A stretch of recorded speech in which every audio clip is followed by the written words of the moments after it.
Welcome to sideB, motherfuckers. Welcome to sideB, motherfuckers.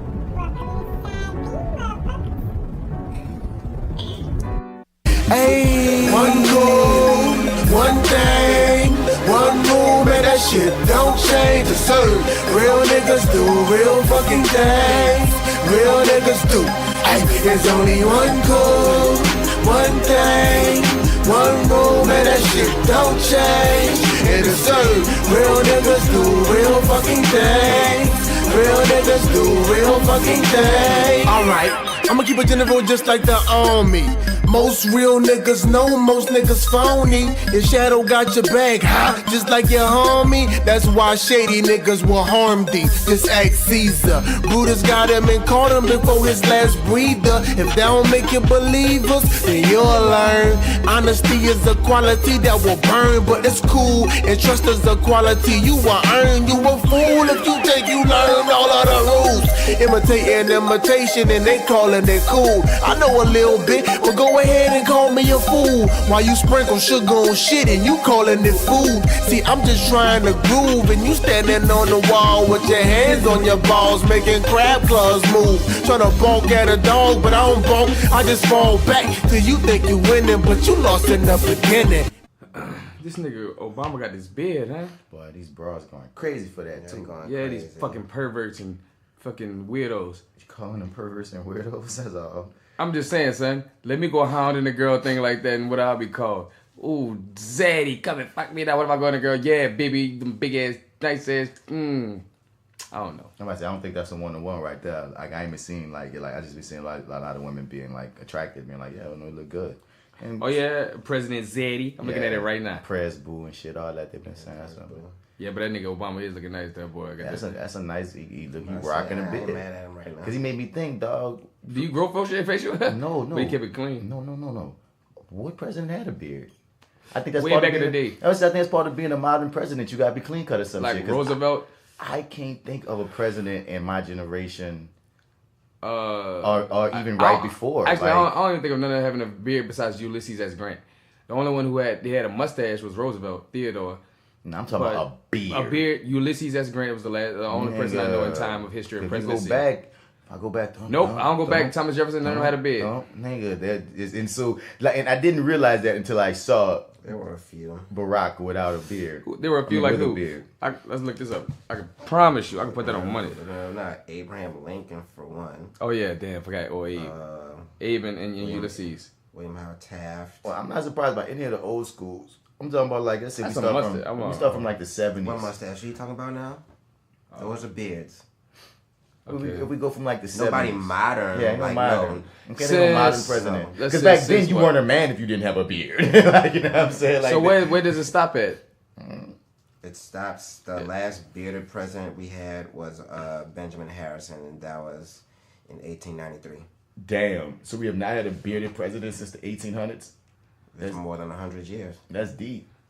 That's But deep. we've been clean cut for 100 years. So Barack been wanting to become President Zaddy. But he was already President Zaddy to a lot of these women. Because He was clean cut Barack, man. It's not about being clean cut, He dog. was smooth with it. Yeah, he's That's what I'm saying. swaggy. He was clean cut, that boy, smooth face. He just got a different look, and people are like, it's a nice. It works look, for him. And I mean, beards are in hard up right now. And he got the great beard too. The boy got the salt and pepper, yeah. No, I'm talking about even pre-beard. Like, I'm not surprised that they jacking him now, but because the reason I'm saying I'm not surprised that they jacking him now, because when haven't they been jacking him? Like, Barack was always the handsome president, the swaggy president, the president your girl wants to bone. Like, every time he spoke, black women got Niagara. Barack was every woman's husband, and Michelle was, to me, was every man's wife. Damn sure my wife.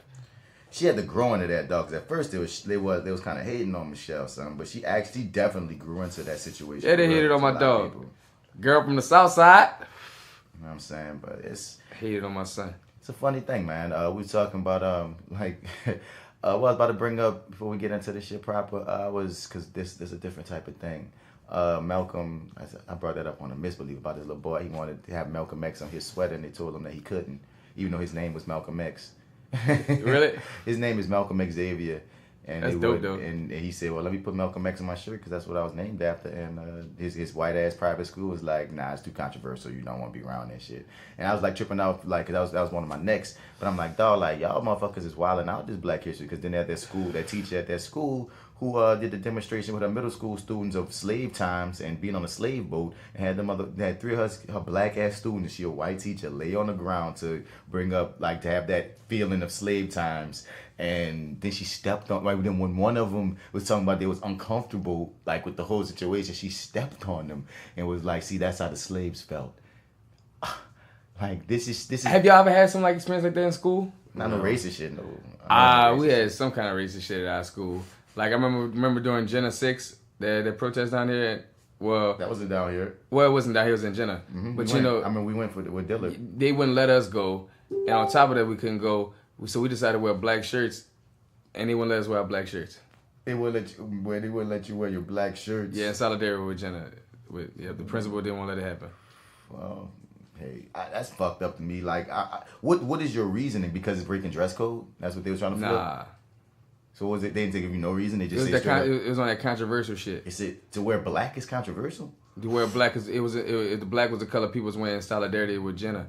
You know what I'm saying? Everybody was wearing black. That was the color to wear. Yeah, no. But what I'm saying is, even they got to have some bullshit reason that they give you besides it's too controversial. Because somebody could easily be like, well, I'm wearing black today because I feel like wearing black today. You know what I mean? Unless y'all wore uniforms and they could have a little caveat of, you know what I mean? Well, we have uniforms here and blah, blah, blah, blah, blah. If y'all don't have no uniforms, then I don't even see how they even had a leg to stand on. Real talk, on this day, dog, we could have wore any shirt but a black shirt. Any shirt but a black shirt. Because, dog, the thing is, we took that moment of stance because they never made it about the dress code of the college shirts. They never made it about that. It kept pushing the fact that, you know, we're not, you know, we can't get into politics, this and that, it's too controversial, da-da-da-da-da-da-da-da. You know what I'm saying? Like, the principal was on that shit hard, like, with that shit. Like, I'd want my black anyway, then. Y'all not giving enough of a true reason that you can even have a foundation on. You know what I mean? Like, honestly, you trying to tell me I can't be in solidarity just cause? That's all you saying is just cause. Like, you ain't, like, nah, sorry.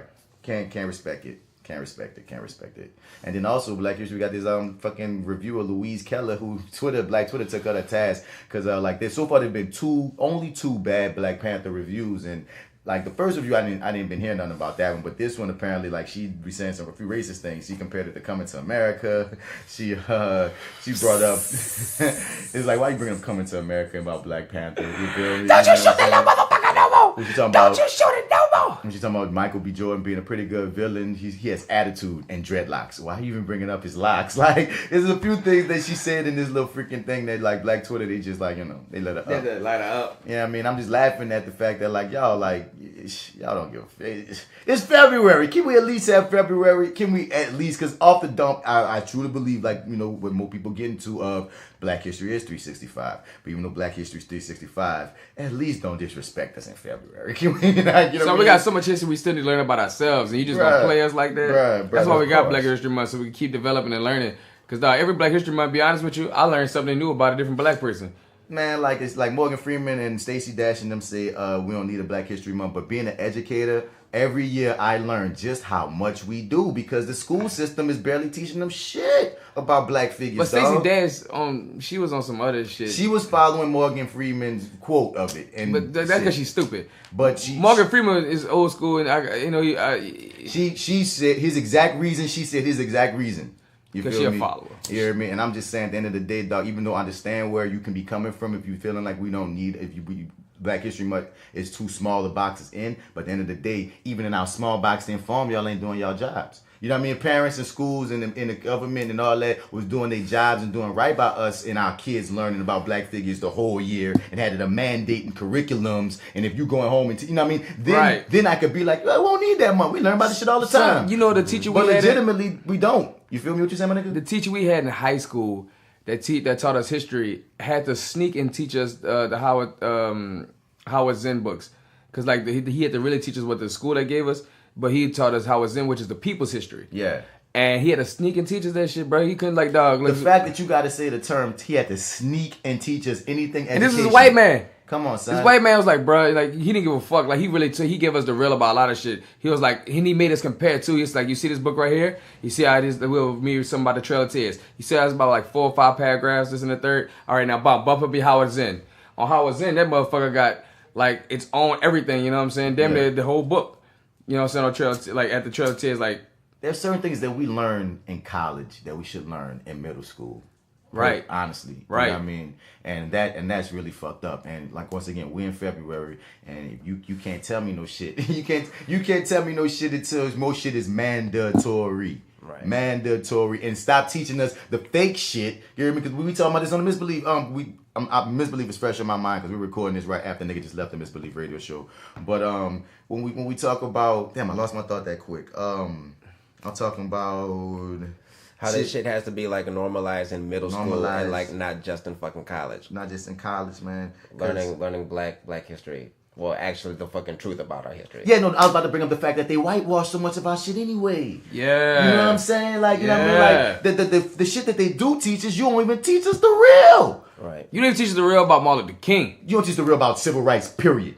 Straight up. And like you said, Martin Luther King in particular. But in particular, y'all try to whitewash that man so hard. Because, bro, real talk, dog, just like they said about Muhammad Ali, when they silenced him, that's when they liked him. When Muhammad Ali couldn't talk no more because of Parkinson's, that's when everyone loved Muhammad Ali. Everyone's Muhammad Ali's favorite to take pictures with. But when he could talk, that man spoke that real, couldn't speak. When Martin Luther King was out there really fighting, they was throwing rocks and kicking this nigga and throwing this nigga in jail and calling this man a troublemaker and all the other shit. See, he just has a catchy freaking he have a dream. Yeah, he just has a catchy speech that white people can freaking latch on to. And that just besides it, that's gonna be y'all can demonize Malcolm X like they did with the little boy. But even though like it's so funny that if you really do your research, dog, before Martin died, he was radical as fuck. Before Malcolm died, he was diplomatic as fuck. And I feel like even before he died, I think Martin and Malcolm was both radical as fuck as far as when they went to their transitions.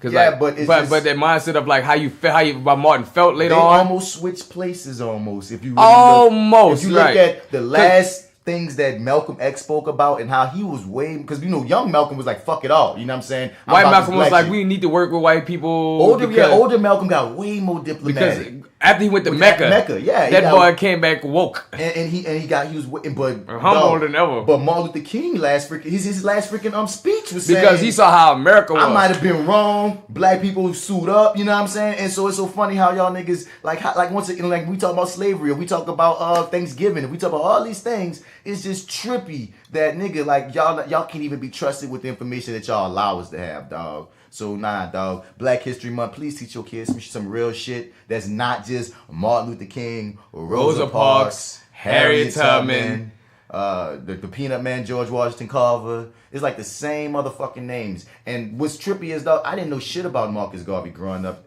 From my school, I had to learn that from my house. I knew none about the Haitian Revolution growing up from my school. I had to learn that from my house. Black Panthers, the real shit about them. Malcolm X, because I had to think about it. I didn't really even learn Malcolm X legitimately from school. Like so much, I'm so glad I had woke grandparents and parents to teach me some shit. Most of the black history, like the actual history that I learned was like way after high school. Like I only learned like the very basic shit in high school. But if you really wanted to like really learn, like I feel like most of us had to like educate ourselves on that like post high school. Bruh, educate ourselves or have our parents or be lucky enough to go to HBCU so where you have a shit like African studies that's required. Right. You know what I'm saying? But I can't lie, dog. Growing up, with my mama, she taught me what she knew, but it was in middle school and in high school because I went to arts middle school. So some of the teachers I had, would put us on a lot of shit like that.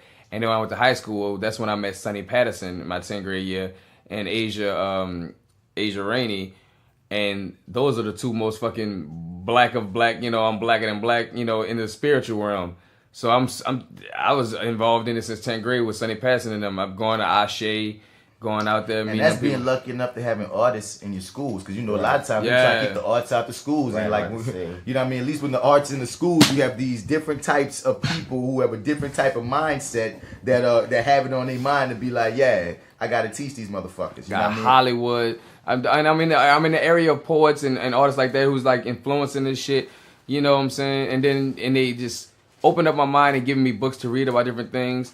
And luckily, my mother was a reader as well, so she was well-rounded in everything. So she had me around with everything. But, yeah, man, as far as, like, knowing like Marcus Garvey and I was in the third, I say around 10th grade is when I kicked all that shit in. I mean, it's so many names. It's so many names. And the fact that you look at a movie like Hidden Figures, we still learning names. It's almost like, dude, you almost feel like the Bible, how you be finding out they got like all these scriptures and things that they hid and they hide, and you be like, damn, are y'all be hiding black people too? You know what's how they hide? You know how funny all this art, dog? How they hide things through the art? Like, there's a story about Rudyard King.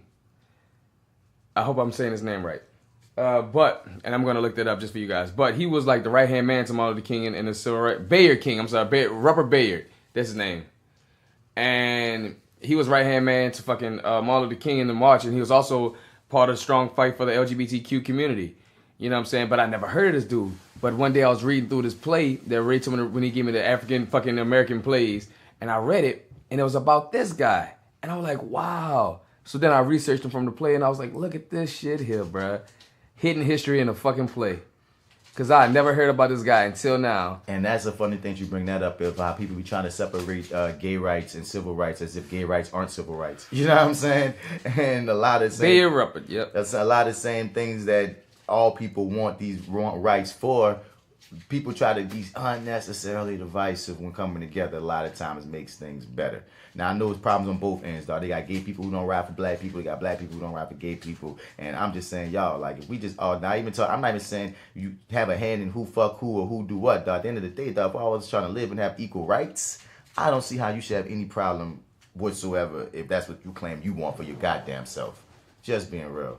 But like, yeah, man, welcome to the Fly with Bats podcast, episode 46, side B. This is that actor guy, Martin Bats Bradford. You can find me on all your social media platforms at Mr. Bats. Spell that Mr. out and you ain't gonna find me. And as usual, I'm here with my brothers. What up? This your boy D Mac, and you can get at me on everything social media as FrenchBread_kid. And yeah, we're back in this thing for side B. Well, nah, it's your boy AlphaJoe, fresh out of the gumbo. You can find me on Facebook at Joseph Alphaman Pines, Instagram on Alexander the Ape 3 for sideB.46. We in this bitch. Yeah, man, we in this bitch, nigga. I appreciate your energy because I'm tired. Word. So, like, yeah, man, for side B, man, first off, shouts out to the Your 30 podcast with Derek and Observer and Marty Edwards. Shouts out to the Reviewing That Lightning podcast, which you can find right here on the Fly with Bats freaking thread channel, I should say, with me and Marty Edwards going in on, and Jay still going in on reviews of not only the new hit series Black Lightning, but also the comic books, because we teaching y'all some comic book shit as well as reviewing the TV show, and it's been a whole lot of fun. The fucking TV show is kick ass as fuck. So please, not only check out Fly with Bats with my brothers, but check out Reviewing That Lightning with Jay Steele and Marty Edwards and me. Also, We'll Figure This Out podcast with the Wonder Rhymer and Jay Skills.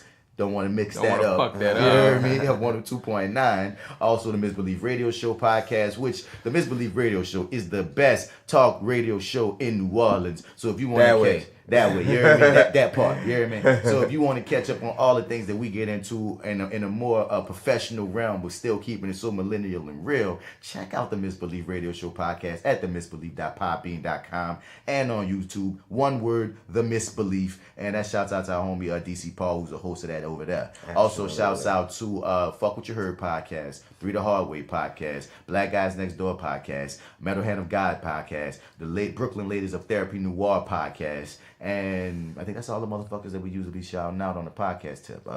Is that everybody? I think that's everybody. You said fuck what you heard, huh? Yes, it all. All right, cool. That's everything. Yep. Guess that's everything. That's everybody. So yeah, man, rock with these millennial podcasts, man. They all entertain in their own ways. And shout out to Triliterate, they still out. So man. So also contact us on flywithbats@gmail.com. We look to hear from you. We look to have you be part of the show. Hit us up, rock with us, man, because we like hearing new perspectives that's not our own. Because we niggas, so we always our own. Mm-hmm. You dig? So first side B of episode 46, as usual.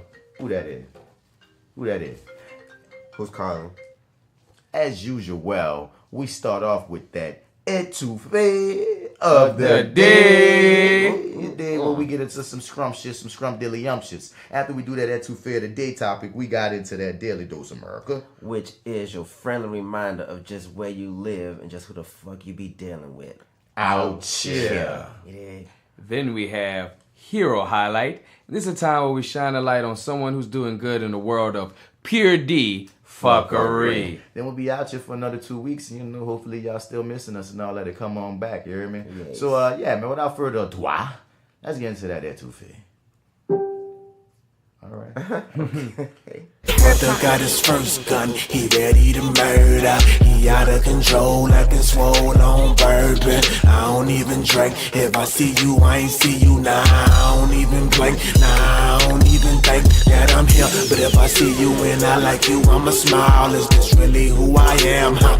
Then versus now, life is too wild, this shit is out of hand. I'm just trying to live, but y'all don't give a damn. I'm just trying to be cool, I don't wanna lose my work, lose my mind, lose my spine, lose my shirt. But if you know me, then you know I go berserk. And you know I go berserk. And you know I go berserk. Head first, I'm just shucking. So today at the ETOUFEE, man, we doing what we call video shooting. We looking at different videos that either went viral or was by, not necessarily like, they might have a news story or two in here, but videos that were more personal than a news story. I know in ETOUFEE oftentimes we might play something from like CNN or play something from like, just the news, and then we might comment on it. But this time we getting the people that's like your average Joes that want to tell you, oh, this is why you shouldn't go see Black Panther, or this is why black bitches ain't shit, or this is why I hate feminazis, which I was schooled on. You shouldn't use the term feminazi, even though I don't use the term. You shouldn't use the term feminazi because it's basically what it's in its own name. It's called feminazi. Yeah, there's no good term in that. I understand. That automatically takes the feminist movement out of play and puts it to like some war crime. Nazi war crime just for women trying to speak out. And I just want to just put that out there because I think the average person that's using that term don't realize the depth of what they're saying when they say that term. They just pissed off niggas. But yeah, man. But whatever the fuck you on, there's been all type of cats and shit that went viral, and we gonna watch a few of these clips, and we gonna have our first reactions of them because a few of these joints I ain't never seen before. A few of them I have already got a preconceived notion of laughter towards. So without, let's get into the first one. Okay. Bam! The first one on our video shooting list. This guy here. Oh. How you say this boy name again? How you say this man Brother name Nkrumah. Nkrumah? Brother Nkrumah. That's how I say it. Well, Brother Nkrumah, man, once on here we went in his ass because he had an opinion about Oprah being the problem, even though she had a fire ass speech that uplifted women. Then we flipped and gave him props because he, made a video about how consensual rape can be a thing based off the fact that a lot of times us men, we get taught fucked up things, and there's been times that you never know when you put a woman in a situation where she didn't feel comfortable, but she went along with it anyway because she was afraid for her life or well-being. And I was like, damn, nigga, you said some real shit. And AlphaJoe said, man, look, we're going to be right back talking something about this nigga because just because you got one right don't mean that you got it all. So I didn't watch this video. Stupid niggas say shit right sometimes. Yeah. Just like a broken clock is right twice a day. That's what they exactly. say. So I didn't watch this video yet because I said, you know what, I'm going to wait till we do the podcast to even watch it. For all I know, some kind of way I might agree with something. I don't know. But this is Black Panther because the title is Black Panther is not a black movie. It's still a white movie. Wrote that in red for you. So let's see what in the world Brother Nkrumah is saying about this black ass movie that is Black Panther. Nice bid though. First things first, I'm not telling anybody not to go see the movie. If you want to see the movie, go see the movie, go support the black actors. However, I am saying do not forget that it is still a white movie. We cannot think that the Hollywood, which we know is racist, all of a sudden is shooting a movie because they just want to show black people in a better light. We can't think that they're going to do a movie like this without putting some kind of subliminal messages in it. Another thing folks keep saying is this movie is black empowerment. How can a movie created by our enemies be black empowerment? How can it be our empowerment if it's derived from the folks who have been fighting us tooth and nail? How can a movie that has to go to final edit to a white man who hates us be black empowerment? Think about that. Okay, where the fuck do we begin?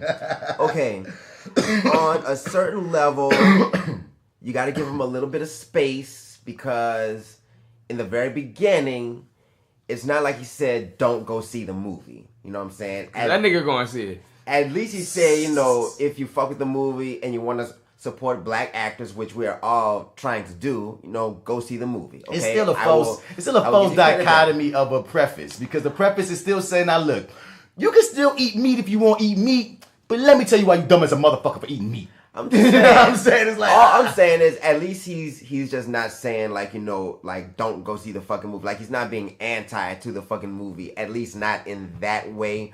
But he's still being anti to the fucking movie. He's still being anti to the movie. Like, okay, there was just a couple of different things that he said. Like,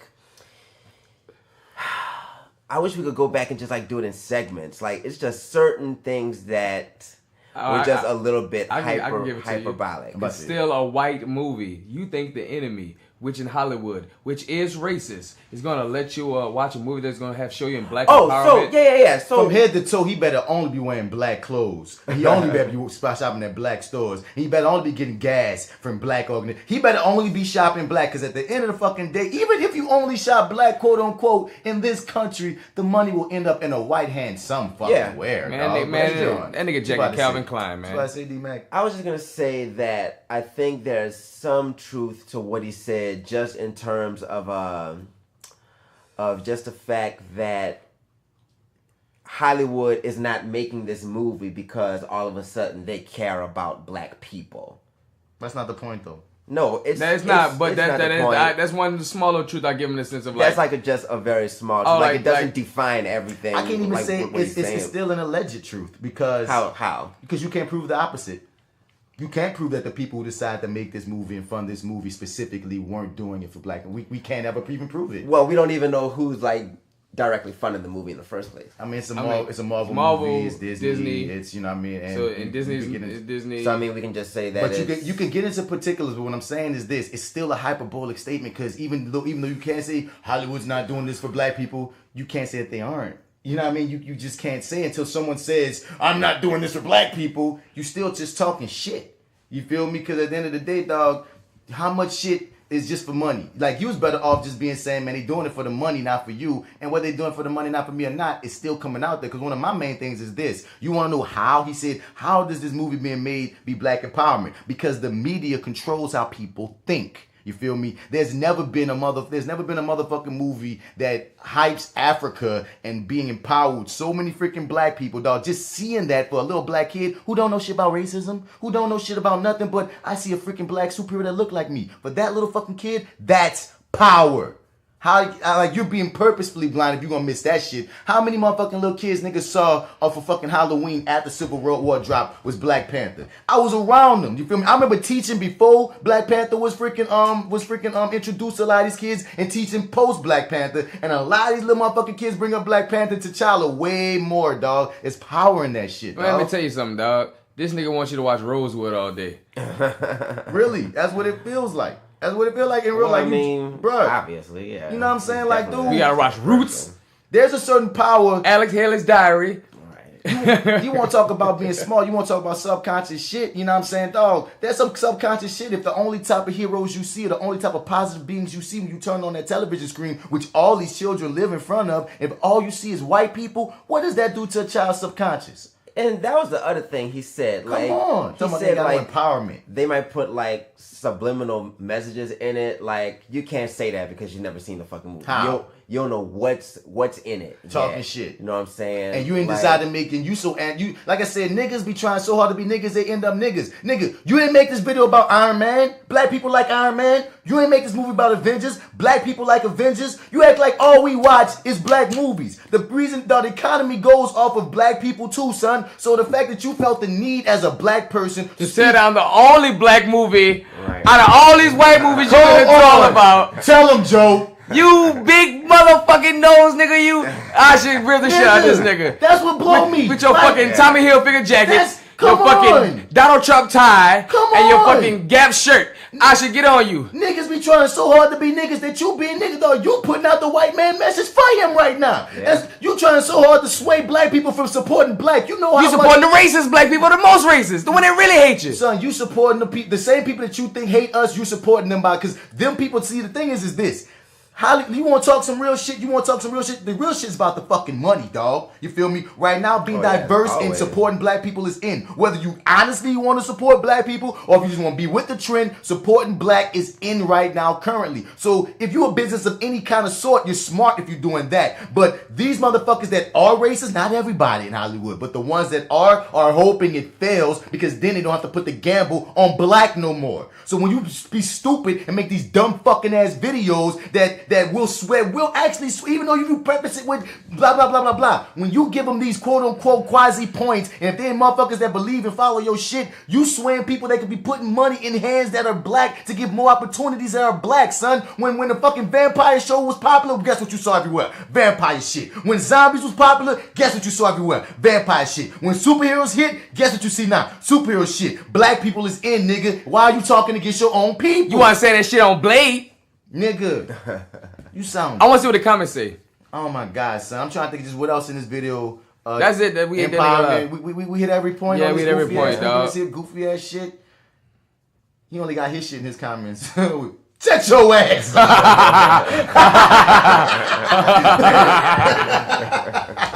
Nigga told him, shut your ass.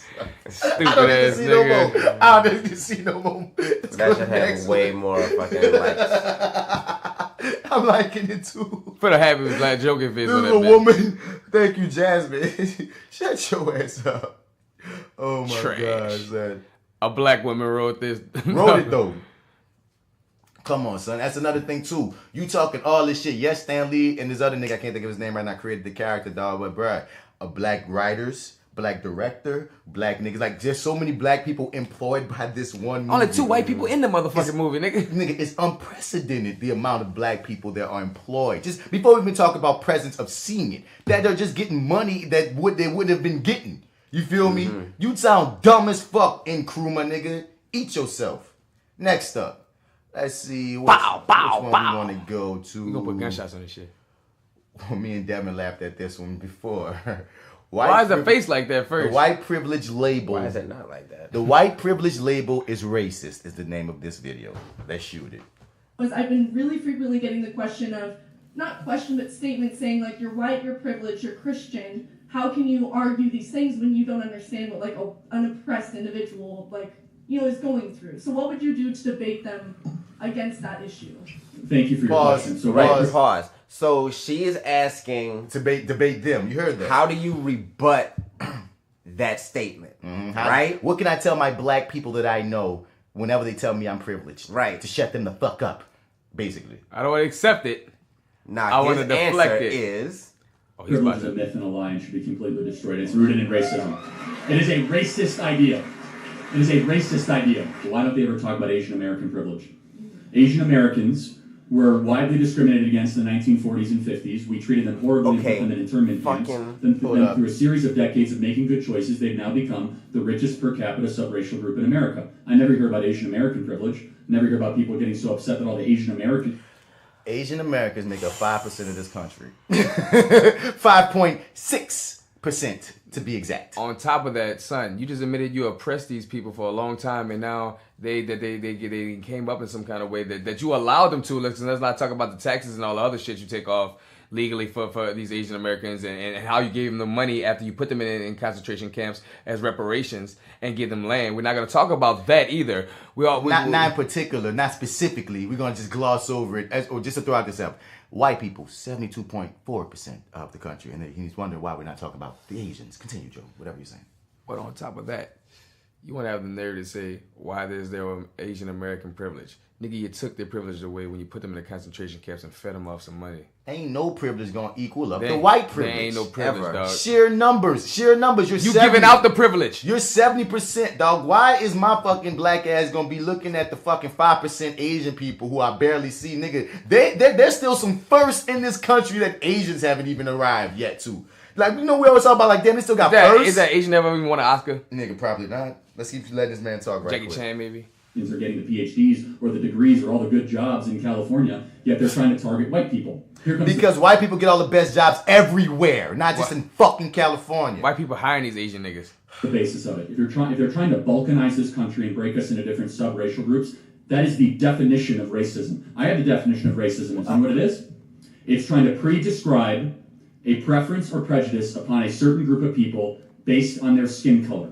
They say, oh, you don't understand me because you're a white privilege. What's hilarious is this whole time, that's what you're doing through your speech by calling us the they, that we don't understand this and that. You're having preconceived notions and all that based off our race.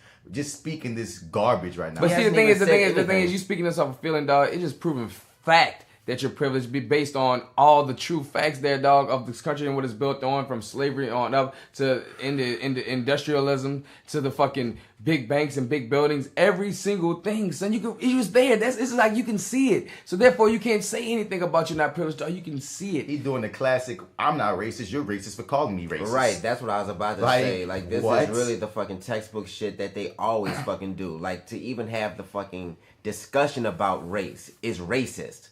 You know what I'm saying? It's a complete cop out. And the other thing, he's bringing up Asian Americans. First of all, Asian Americans have never been considered by the fucking American government to be subhuman. You know what I'm saying? Black people used to be 3/5 of a fucking person. Like, that shaped the entire perception about us, like, for fucking centuries. Like, that is something they've never had to fucking deal with, ever. Just by itself. That alone is layered. You know what I'm saying? That alone is layered. You can go so deep with the fucking shit, dog. Mm-hmm. Like, he is talking to a bunch of people who just really want to hear somebody with a fucking tie on say that you are right. And blue eyes and blonde hair and white too. Yeah. You know what I'm saying? And it's just a fucking trip that they're cheering and he speak, because the thing is, he went from white privilege and then he defined racism. But you still didn't disprove white privilege. You deflected and spoke about how come we don't talk about Asian American privilege. It's classic deflection.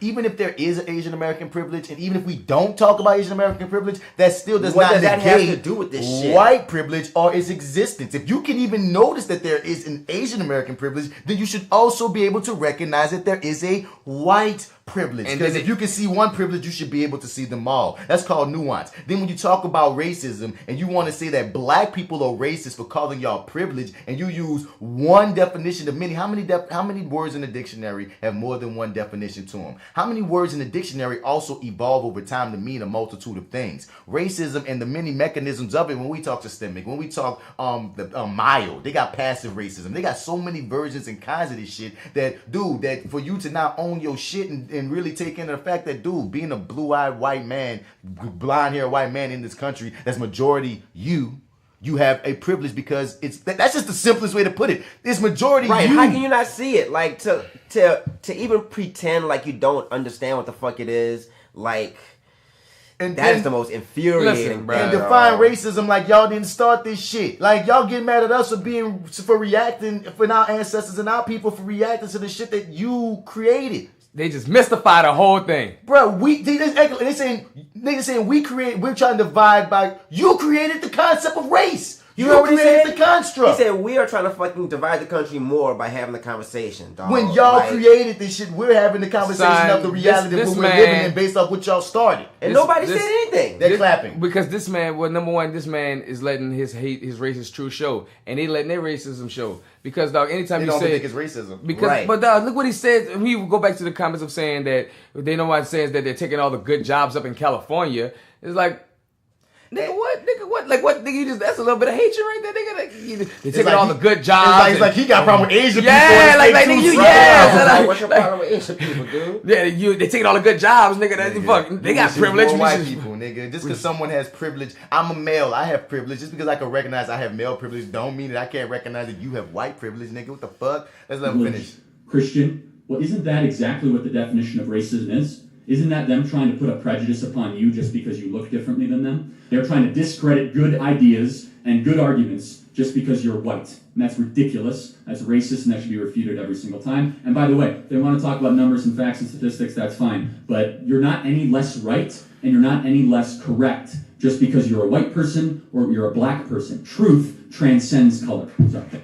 My nigga said, fuck the stats. He said, fuck the stats. Yeah. I hope niggas heard that shit.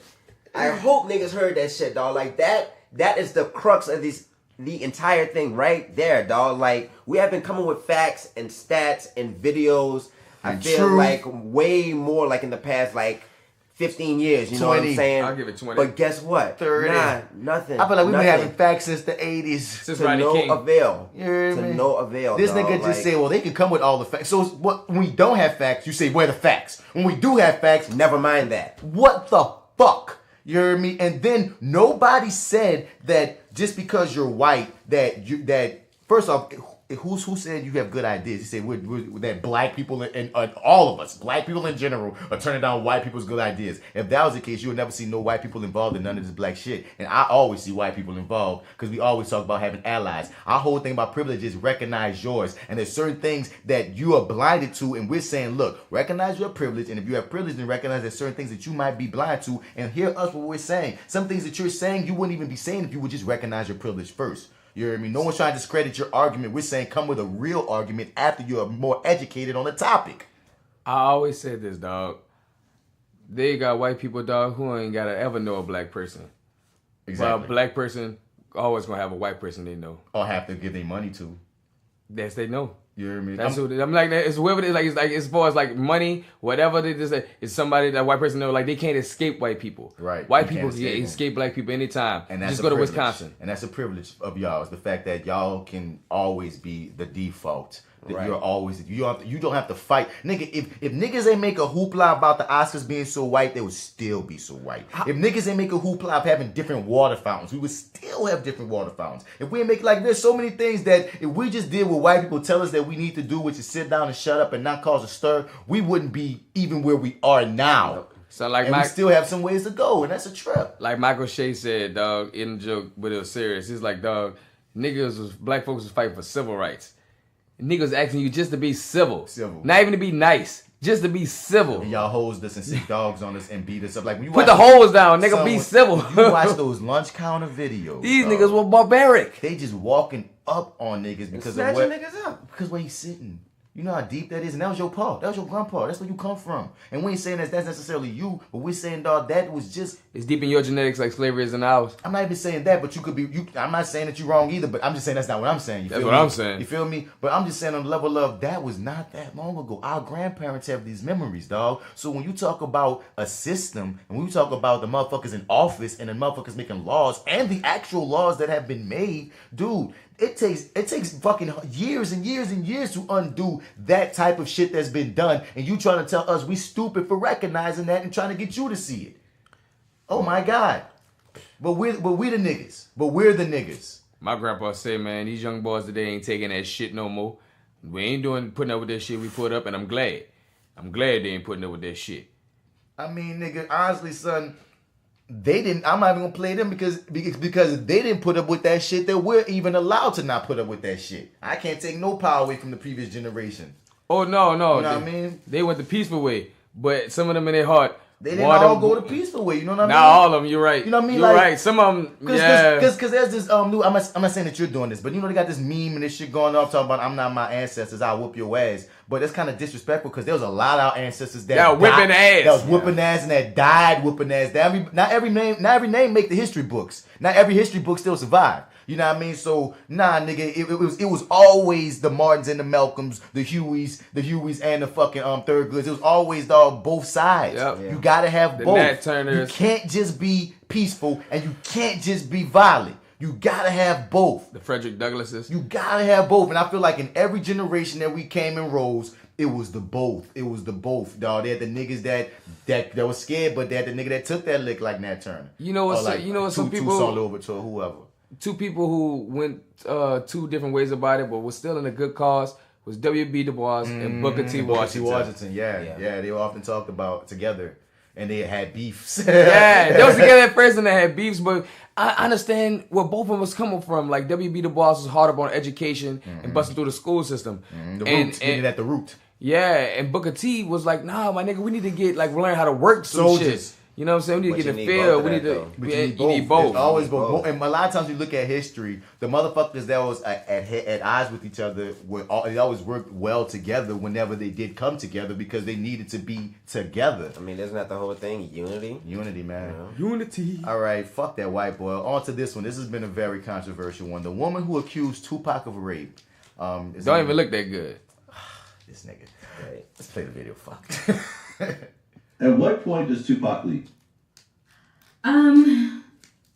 The point where they're pulling off my clothes, my pantyhose, they're talking about me.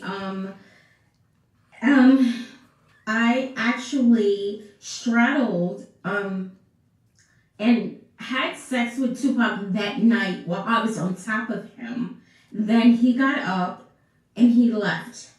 And then there was Jack, and then and then it followed after that. Okay, so you had sex with Tupac with all the other guys in the room? Yes, I was on top of him. Yes. Okay, and the other guys were what? Just touching you while you guys were having sex? Yes, or? correct. Mm-hmm. Okay, so then Tupac walked out of the room. Right. And then you had sex with. No. I didn't have sex with them. Okay. And that particular night, I didn't have sex with him. I want to make that very much clear. You know what I mean? I didn't have sex with Tupac that night, and I didn't have sex with them that night. I was okay. So right that I guess night. I'm sorry. So I guess I'm just confused. So you're straddling Tupac. The other guys come in. Yes. At what point does Tupac leave and leave you alone with those guys? After I was straddling him, they came in, they ripped off my clothes, because when I was on Tupac, I was fully dressed. I had pantyhose, I had a dress on, I had everything. I was fully dressed, okay? When they came into the room, they started ripping my clothes apart. Meanwhile, at the time, I'm fully, like, I can't move because my head, everything is, I'm looking at him this whole time while this is going on, okay? So you know what, I'm not gonna say that I had sex with him. I was raped by him that night because it wasn't consensual at that point when everyone was in the room and they were tearing off my clothes and I was straddling him that night, okay? At one point, I did not know that he left, because after that point, after that happened, it was kind of like when Haitian Jack and everyone was there, I was kind of like I don't know, and I kind of was at an out-of-body experience at that point because I couldn't believe this was happening. So I don't even know at one point he left because I didn't even hear him leave. I knew that I was on top of him. I knew that I was straddling him. I knew they came into the room. I knew they tear off my clothes. I knew that he had me, in a position where that I could not move. I knew that I was on top of him. I knew that I was looking him in the eye. I knew all this was going on. But when I finally came to, it was only me and Charles Fuller in the room. Everyone had left. But I knew that Haitian Jack had sex with me. I knew that there was someone else that I don't even know who he was. Was that Trevor, possibly? It could have been Trevor. It could have been. Okay. So did you actually have intercourse with Fuller and Haitian Jack, or was it just fellatio, or what? No, it was, That's a good question. Well, you can't say have sex, because this is rape. This was something that was not a consensual thing. So I was raped by Tupac. I was raped by Haitian Jack. I was raped by the tall, dark-skinned gentleman, I guess, if we would say he was Fuller. He was Trevor. All right. That's a lot more to that video. I'm very unclear about a lot of that. Yeah. I don't know how to feel. I'm not gonna say the lady lying because I don't fucking know. Right. But and that's one of the things when you get into something about a hero or like someone of great regard, that you know what I'm saying, so many times the average answer is that whole line because you know you want to ride with your hero, and everybody does that shit, you know what I mean? And to watch it objectively is what I just kept on having that mind. I'm gonna watch this objectively. Yeah, you gotta watch it. Because I remember when it all came out, and I remember when Tupac was talking, and Tupac is very convincing on his side of the story, and I've always saw his side of the story. But that's the thing, I've never heard her side of the story from her mouth ever.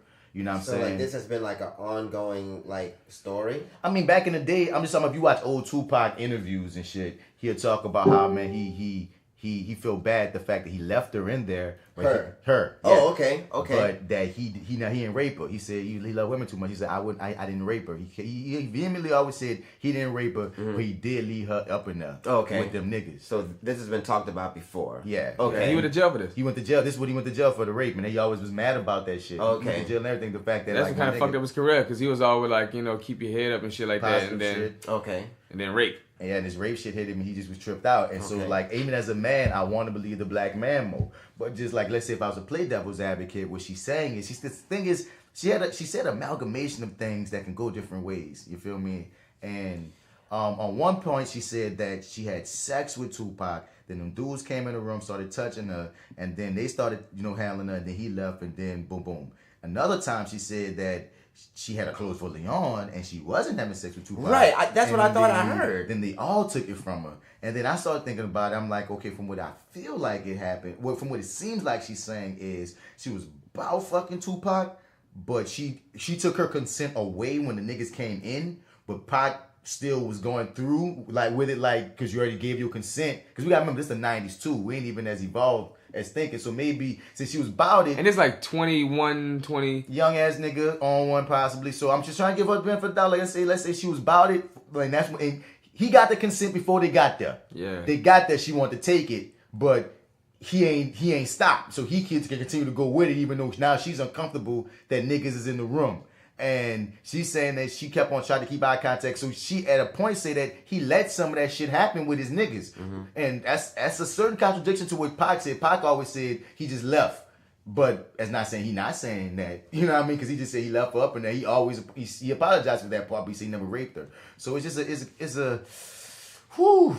She got raped though, because even the way she speaks about it is like she's like the images are coming back to her that she don't really want to have when you watch her talk. Yeah, it's pretty hard to watch it. Because like you can see that she, and I'm pretty sure her whole career was kind of crushed from that. Like afterwards, pretty hard because like I just want to say this part of it's. I'm glad I'm watching her talk about it versus reading an article. Yeah, you know what I mean? Because if I read it, I might have a different account of what she's saying because she does kind of contradict herself. But I can't fully say she contradicts herself because when you someone trying to remember a traumatic event, sometimes that shit come back in pieces. But what you were saying, my nigga? You don't want to remember no shit like that.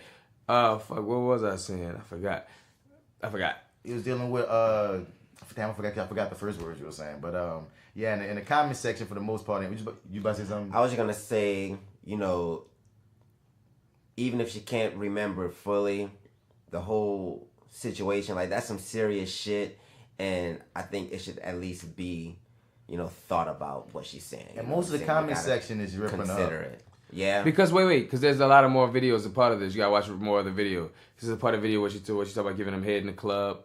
I mean, but Tupac always said that, but her giving him head in the club don't mean, you know, people should be jumping on her saying she ain't get raped. No, I ain't saying that. You know, I'm not saying you're saying that. I'm saying if they throw that out there, that still don't mean that she didn't get raped later. Is all I'm saying. Just because she up some head in the club. I'm just saying that furthers his mind of why Tupac has a consent in his mind. Oh no. I'm not saying I'm thinking that Tupac didn't think he had a consent at a point. Like I said, it seems like he had it as a goal.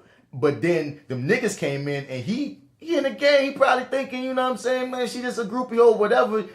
Nigga, we know average girls that have had sex in the room with other people coming in and not really tripping, like regular people. So he probably was on one. I can't, because we ain't talking about drugs and nothing too. I'm more than sure drugs is involved. I'm not just trying to get, because for all we know, Tupac could have been crazy, could have raped her. I don't fucking know. We weren't there. But I'm not going to just rip this woman to shreds because, nigga, we know this already. Most rape victims, dog, they don't come forward. They don't even want to talk about it. They just take their lip. And for you to even be about saying something about Tupac, nigga, God in many black communities, nigga, you got some balls on you, son, and I don't see to what end, like, the people trying to say she trying to do it for fame, but don't Fame think for what? I don't think you're gonna be Right. famous What for the fame? person out in Tupac Shakur. Like that don't really get you too far. You get more hate. But the thing is, you know what I'm saying? You out in it now for what reason? Because this story is you bringing the story back up because like we already Because this right story- now the culture is talking about celebrity niggas who was doing fucked up shit. So now her story has new life and people have new interests. You hear me? So I understand why not. Because this the times. It's the times. So I understand. guess. I understand. Let me remind y'all that Tupac was a rapist. Oh, he might have.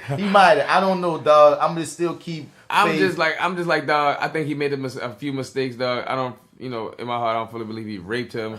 But at the same time, he kind of did by letting it happen. It's like the lick he took. I'm giving him the lick he took. Definitely, he said he left up and then he shouldn't have. Yeah, and that's pretty obvious because that was your company. And you have your company. That's your man, bro. That's your man. That's your man. And your man did some fucked up shit to your company, dog. So no matter how you flip that shit that's fucked up. But Tupac always did say that was fucked up. You hear me? And it's such a. Let's go to a different one, man. Yeah, let it play out. Let me go a little lighter, man. I'm gonna go a little more lighter because we got more darkness. So I'm gonna go a little lighter in these situations. What's up, black woman? Hello. Good morning. Good morning. Good morning, beautiful. I just, I'm just getting my little morning errands in and I'm riding. And it's coming from Spoken Reasons. Her thing says, black men, there are sisters out here that deeply acknowledge. Just don't let the odds stray you into believing all black women don't care.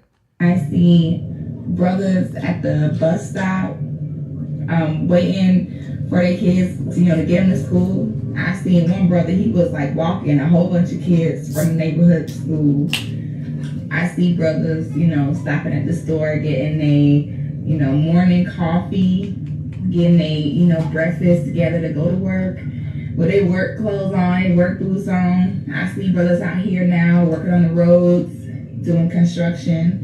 And it's like, black men don't work hard where? Black men don't take care of their families where? I just want to let y'all know that I see you and I appreciate you and I love you, brothers. And I want y'all to be safe today and have a great day. Oh, I will, baby. I love you too. Thank you. From Spoken Reasons. I love you too. I don't know who this beautiful, gorgeous black woman's name is. @goddess_6footer. Oh, then you 6. You a tall woman? Oh my goodness. I love you. Hey, crush. Hello. I'm about to follow you. @GODDIS_SIXFOOTAH. You made my week. He just took the time out to just say, "What's jam, black man? Don't let the stereotypes and the bullshit get you down." You hear me? You are my black brother, strong brother. Hey, she got these dreads, she got these lips, she got these eyes, she has these breasts, she got this this spirit. she got this skin, she got these teeth, she got, like you said, this spirit, she got this energy. You hear me? The fact that she was just so positive enough to feel the need to take the time out to just make this message make me go say, baby, thank you. Appreciate you. I see brothers working cutting hair. I see brothers with their work boots on, with their ties at McDonald's, getting their morning coffee. I see brothers out there smoking a Joe as they go and catch the bus to going on to the job to work on somebody else's house. We're fixing their roof. I see brothers taking children on, not even their children, all their stepchildren and their uncle's children and the children that their sisters don't take care of. All of them to school. That was too much? Yeah. So, the next part we going into, man, is Fat ass love. We're not gonna watch this whole thing. I know my dude Coop out there. He was like, man, you gotta watch the whole Faizon Love interview on the Breakfast Club, man. The Faizon Love interview on the Breakfast Club was so good. And I'm gonna give the whole watch a try just for this clip and our purposes. Currently, How long is this? It's a 45-minute interview, the real one. Yeah, nigga, what? That's our show. I mean, that's the interviews. That's the segments on the Breakfast Club. You feel me? That's the way it go. They all be like 45 minutes or 43 minutes and some seconds or whatever. So, that's just part of it. So, yeah, but this clip right here, is like, situation. I don't know how she feels she should get. This clip is just a minute. Damn. Okay, now I feel bad only watching a minute of a 45-minute interview. But this minute set the fucking world on fire, apparently. Because he was being accused of trashing Dave Chappelle and saying that he's never been funny. Which is some strong words. I also asked somebody somebody was talking about on the last podcast with Marty. What you told him about how you just watch Hollywood Shuffle and the last podcast we was on for sideB. This nigga said Robert Townsend was a bitch. Faizon Law. Oh, he did. Because like I said, Coop came over here and he saw we was watching Hollywood Shovel, and he said, "Dog, he spoke on Robert Townsend in an interview too." So at some point we might come back with talking about that interview, maybe, dog. But for right now, here go a little clip of that. Same as him or whoever, whatever. Close to it, she said. Yeah, and it's like it's not really about that.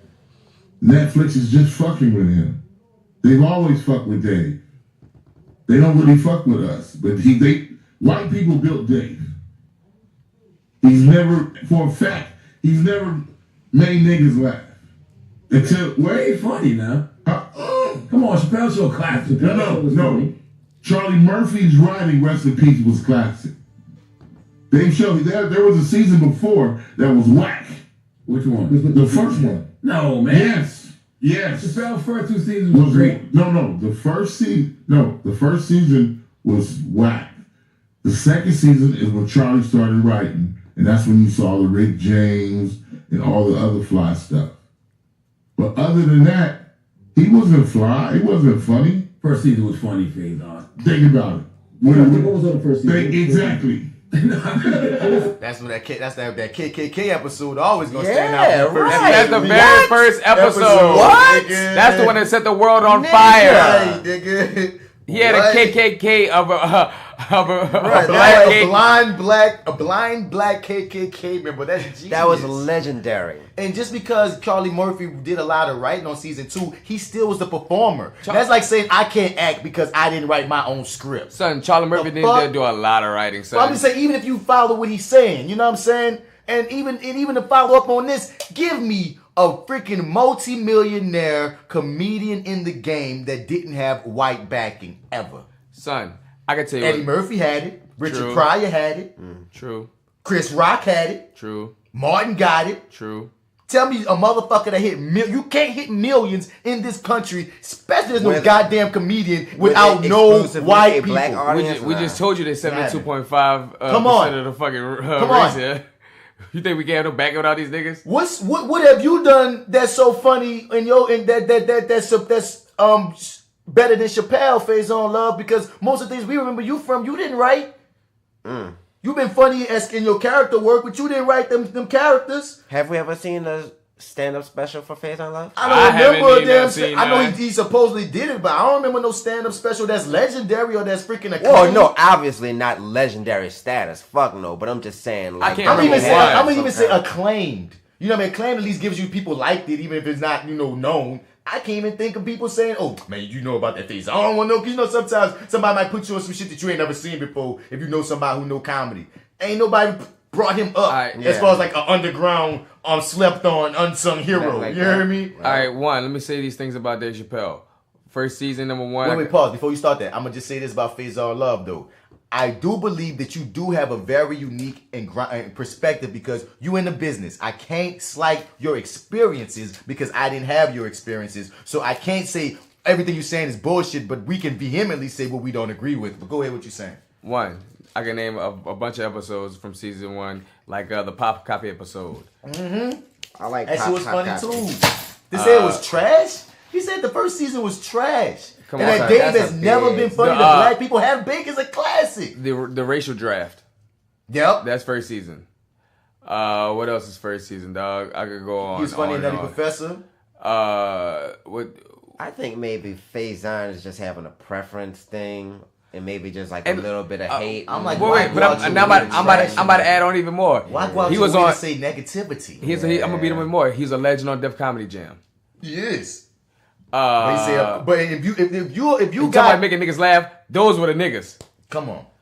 You made it to Def Comedy Jam, but you trying to say this man never made black people laugh? That don't even make sense. He wouldn't have even made it to Def Comedy Jam. He's in Blue Streak. I mean, he's what else? He's in Undercover Brother. Every cameo that he ever did, he was funny in. And he was funny in. So like, dog, the thing is, you mad, dog, because I ain't gonna lie. If you watch him in stand up, it do be a lot of white people in his audience. Because that's because when you crossed over, because a lot of people, white people be in Chris Rock audience. That's what I said. Right. Name me a legend, a nigga that get to a certain status in the stand up world that white people don't come flocking to. Because it just is what it is. That's when you that good. That's music too. That's when you that good, dog. Movies, all entertainment famous, son. You could be popping with the black people, but once you cross over, I can't help who coming to see me. Nigga. What? Boy, Eddie Murphy and Richard Pryor would love to talk about that shit when white people come. Look at all these white people here, man. I love when they leave and niggas take their seat. And they come back like, oh, we were sitting. No, nigga. He did not have to bring up Dave Chappelle and in that type of light. Yeah, that wasn't shut necessary. down Monique. Talking about Monique, oh yeah, Monique, you ain't gonna get that because they ain't gonna fuck. They'll always fuck with nigga. No, son, you sound like a bitter black nigga, dog. Yeah. Cause off the dump, if they offered you that, you even gonna tell me you wouldn't take that shit. Sound a little bit bitter, Faizon, but I don't want them hands because I saw that knockout video, son. I mean, son, once again, I ain't worried about you, Wendell Wilcox. He believe what he's saying, and I'm not gonna say you full of shit, son. I'm just saying I feel like you misguided on this one. Yeah, I'm just like. I feel like you hating. Well, hating ass nigga. You probably wasn't even at the Def Comedy Jam Awards. Stupid ass couldn't even get in. You don't even go here. This is for comedians, nigga. All right, this other thing that cop. That niggas that act funny. Titty tape. Y'all saw this shit? Yeah. They've been doing that shit. Oh man, just funny that shit just going viral about this stud talking about titty tape. I just thought I'd be ignorant. Yo, if y'all have not bought y'all titty tape yet, I don't know what's wrong with y'all. It's way too goddamn hot out here in these motherfucking streets to be riding around with clothes on. So, like a boss, get you some titty tape, ride around like Steeler. Yeah, now I feel like that nigga, bro. What you talking about? Just at the gym? Woo, woo! Titty tape. Titty tape. Boy, you lit. You lit. That's all you need. All summer. What you mean? I don't care if you're trans. I don't care if you're a lady. It's too hot for shirts, bro. Get you some damn titty tape. Visit SteezoWorldwide.com, man. This ain't nothing to play with, bro. This is an epidemic, man. It's hotter than it's ever been ever anywhere, yo. So shit. Fuck a shirt, nigga. Fuck a shirt. Fuck a shirt. Fuck a shirt. Fuck a shirt. Get you some titty tape. Fuck a shirt. Goddamn it, niggas walking around, they ain't got no shirt on, they jogging with no shirt on. Studs, you can't do that. You can never do that. But you can with titty tape. Hey, I'm trying to tell you. I'm trying to tell you, bro. I don't know if y'all see my face, bro. I'm hot, bro. Sweating in the car, bro, and I got the AC on, bro. It's real, bro. Motherfucking get you some titty tape, quickly. Ain't got no shirt on, no shirt shorty while you driving. What you mean, bro? What you mean? Pull up on your old lady like this. She gonna be like, shit, what's up, babe? You know what I'm talking about? Bro, for real, I'm gonna stop being goofy, but yo, get you some titty tape. So this stud ass lesbian chick going hard. But the realest thing I would say that she said was, I don't give a fuck if you a lady. Nigga, nigga, Malcolm niggas get to just have their shirt off. Nigga, go get you some titty tape on and just, like, she even just say just for studs or just for lesbians. No, she said all y'all. But see, I think it's sold the piss out that she sold the piss out the titty tape. I think it's unfair. What's unfair? Because her titties ain't that big. So like women with these fucking big ass D's, titty tape is gonna be like putting motherfucking. Do you have a problem with that? Oh, I don't. But I'm just saying. I'm just saying, son. For the purpose of walk around, that titty tape ain't gonna mean shit, boy. Them big ass double D's gonna run up the But technically, if a chick is walking around with titties, you know, because we have a problem with nipples. So if she's covering her nipples, the nipple race, right? If she's covering her nipples, technically she can walk around. Like a lot of women are too modest for that shit, but technically she can walk around without catching that ticket, right? Yeah. So hey man, and especially this woman she's saying whatever, I don't know what she classified as, but you know what I mean, she in her car. I think she a girl. She in her car, she's a stud. So like this stud, she's just in her car. She a G. And the fact that she like, well, like, cause that's a simple male privilege luxury of ours. The fact that we could just ride around with no shirt on and women like, fuck. It's hot as fuck out here. Right, nigga. I want to take this bra off, nigga. It's fucking bro, these wires and shit. What's some of the comments, bro? Titty tape. We all need some titty tape. Y'all comments ain't hitting on shit. But bitch, y'all ain't dudes. Stop it. Ain't about being dudes. Let that girl won't be. She want that air. She want to feel free. Bro, try to breathe. Oh shit, this is heavy. I thought she was a dude. Stupid women trying to behave like a man. You mean man, I understand. Like a man. Very stupid, including with those that co-sign with the shit. All dumb fucks. The internet is so hateful. It's stupid, man. It's so hateful. Well, then let's go right under this one. Down here be doing that shit. I'm just trying to told you, get you some titty tape. Oh my God, I love this girl. And why it's legal for females to walk around topless out in public. I didn't know that. It's probably cold as fuck, but no, they summers get hot. So we just see some titties up in New York. Yep. No titty tape. This woman said, hey, I'm straight, married, and got kids, but I'm all in. I want some titty tape. I'm convinced. Perfect. Yeah, Real. it's too damn hot. Cause real talk, like you living in Florida, fucking New Orleans, Atlanta, Houston, and shit, and Texas, Mississippi, man, it's hot. Bruh, Get some fucking titty tape, girl. That lady, man, women, bruh. I wish our society didn't breed us all to be such pervs, dog. Because like on some straight up, just straight like what's the word? Not objective, but just for the bare bones logic of it, y'all should be able to be just as fucking free. I think there's still some parts in Africa where they're walking around naked. They are. They definitely are. What? Yeah. Definitely. Man, you could go to Europe and they're different about the human body than we. American though, we just trip about this fucking sex scares us for whatever. Because white men saw them black men's dicks Bruh. and was like, we gotta cover this shit. Nigga. We can't be showing these black dinglings. Nah, bro, it was before the. I agree that's what happened, but it's before that, dog. Because remember, they was covering up their white women since the European time, son. Black You know niggas what I was mean? that too. No, I mean, I'm just saying, dog, these white motherfuckers, before they saw black motherfuckers, was still trying to control these women and be like... Nah, son, because when white folks saw black folks, black was already here. They had to see us. We created black motherfucking white folks. we talking about two different things here? Like, I feel like we're talking about two Did you different see where in things. Britain, by the man that's supposed to be the original black man from Britain, the first... We spoke about that on side A, motherfucker. So exactly. That nigga is the nigga. So every Britain... That's where it start from, a nigga. Nigga, you can't go to the first man to prove your point. When I'm talking about like he's the first Britain. Alright, I'm he talking the first about the Britain. 17 and 1800s. This nigga say, no, guess what? The original nigga was black, so them niggas still got it from the black man. Checkmate, bitch. You damn right. Every time I see something at the end of time go back to black, I'm like, checkmate. Nigga say they should never show me that first nigga. White people, you're like our motherfucking off-seed, nigga. We made you from a whole different brand, nigga. Oh, man, speaking of white You're like people, Wonder Bread to fucking Bunny. Our next video is Ashley Judd out here at the airport feeling like she being a superhero or whatever. Man, she trying to get this man fired. Damn. For feminism's sake. Let's see what she's talking about. What happened? Hi, I'm Ashley Judd, and I'm going to do a little live post from the airport. What happened to her face? She ate Surgery, weird. dog. That surgery and Botox. Yes. That don't even look like Ashley Judd. Hold up. Let me pause on you, my nigga. Let me see the Ashley Judd I know right fast. God damn. Before time. He about to rewind, y'all. Oh, God. Let's go to 2000 or something. Ashley Judd 2000. Nigga, that's... My God. Nigga, she don't look like that. Damn. Time has not treated you well. Time has not treated Ashley Judd well at Neither all. has the Botox. Dude. See, women don't get that Botox. Don't leave y'all faces alone, bruh. I don't care what you do with your Smith. I don't care what you do with your stomach. I don't care what you do with your titties. I don't care what you do with your ass. That's not none of my business at all. And technically, this ain't none of my business. I'm just putting this public service announcement out here after looking at so many of these old women with face surgery. Leave y'all faces alone, man. Women, I think you should leave all that shit alone, honestly. That's dog. not our place. Whatever Yeah, you do about it. you did no. You can do what you want with it, but Yeah. I'm just wanting to say, like, dog, you know, some things can harm you, dog. That's why I would say just be, if anything, be careful And leave your face alone. That ain't your place, nigga. It's not my place. I said that, and I'm gonna keep saying, but please leave your face alone. Traveling today, and this is the kind of thing to me that happens, which I categorize as everyday sexism, and it's so easy to let it go, not to speak up, particularly when it's so easy for someone to push back and say, oh, I was just being polite, or something like that. So I was coming through security, and a guy said, hey, sweetheart, and I said, I'm not your sweetheart, I am your client. So I was already setting a boundary. And then when I was setting my things out, he said, hey, nice dress.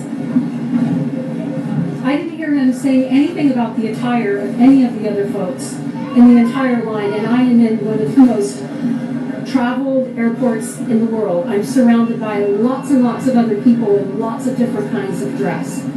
I set my stuff on the doohickey, you know, the doohickey that rolls, and I was speaking with one of his colleagues. She was saying, do you have on high-heeled shoes, whatever? And guess what happened next? He touched me. I didn't see him touch anybody else. And I turned around and I said, that was unnecessary.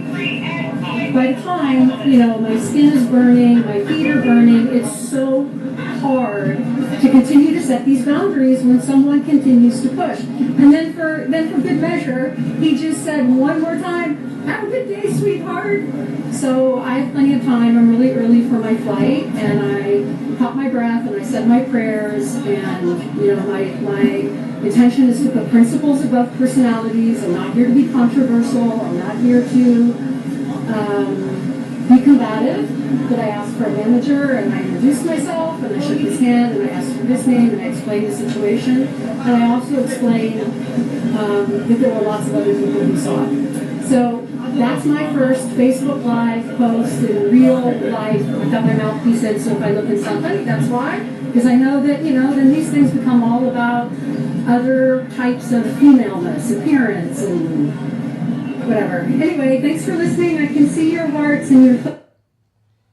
Okay, so. But was your dress nice though? Was it Givenchy? We're gonna be saying like you said, but what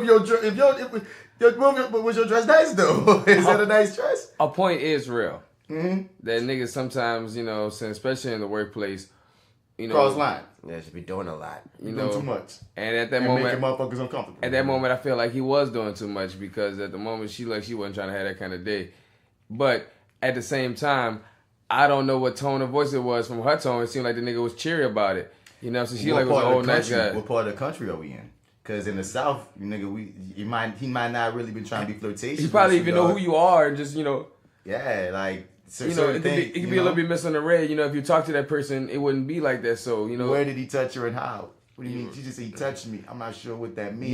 Yeah, that's unclear. But at the same time, at a surface level, he is making contact. Mm-hmm. No, you shouldn't just be touching people, but don't be touching people. There's certain contexts that we don't have that I don't mean to be a victim blamer. I don't want to be a victim blamer, but I don't know if you were even a victim in this situation. You're telling me that you're a victim and that you went to get this man fired because the first sweetheart, understand you say you told me you won't be called sweetheart. We don't know how much time he was around you after that, where he probably wasn't calling you sweetheart, trying to not do that. And then what if he always says that and it slipped? Under that, just possibility. You hear me? It slipped out. Now you feeling super offended because he said it a second time out of the whole time he was with you, and you're making it seem like he just meant to defy you. When the thing is, you're absolutely right to have your stance, but I can see other.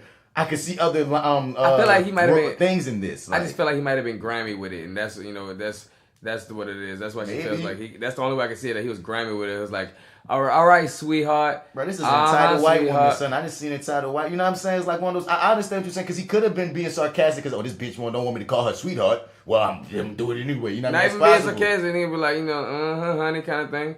Flirting. Yeah, and that's a nice dress, baby. And maybe he was. I'm not saying he wasn't, but I'm just saying in this story. Ugly looking ass nigga. And the way the story is presented, and it just instantly in my body, I was like, man, I feel like there's more to this than you on. You just because you come across as if it's almost like that fake offense or that fake outrage. It's like, you know what I mean? I just want to be down with the Me Too movement right now too, and I want to feel like I have me a story to be able to tell people. So look, I'm at the airport and a guy called me sweetheart, and he touched me on my back, and you know what? I got him fired.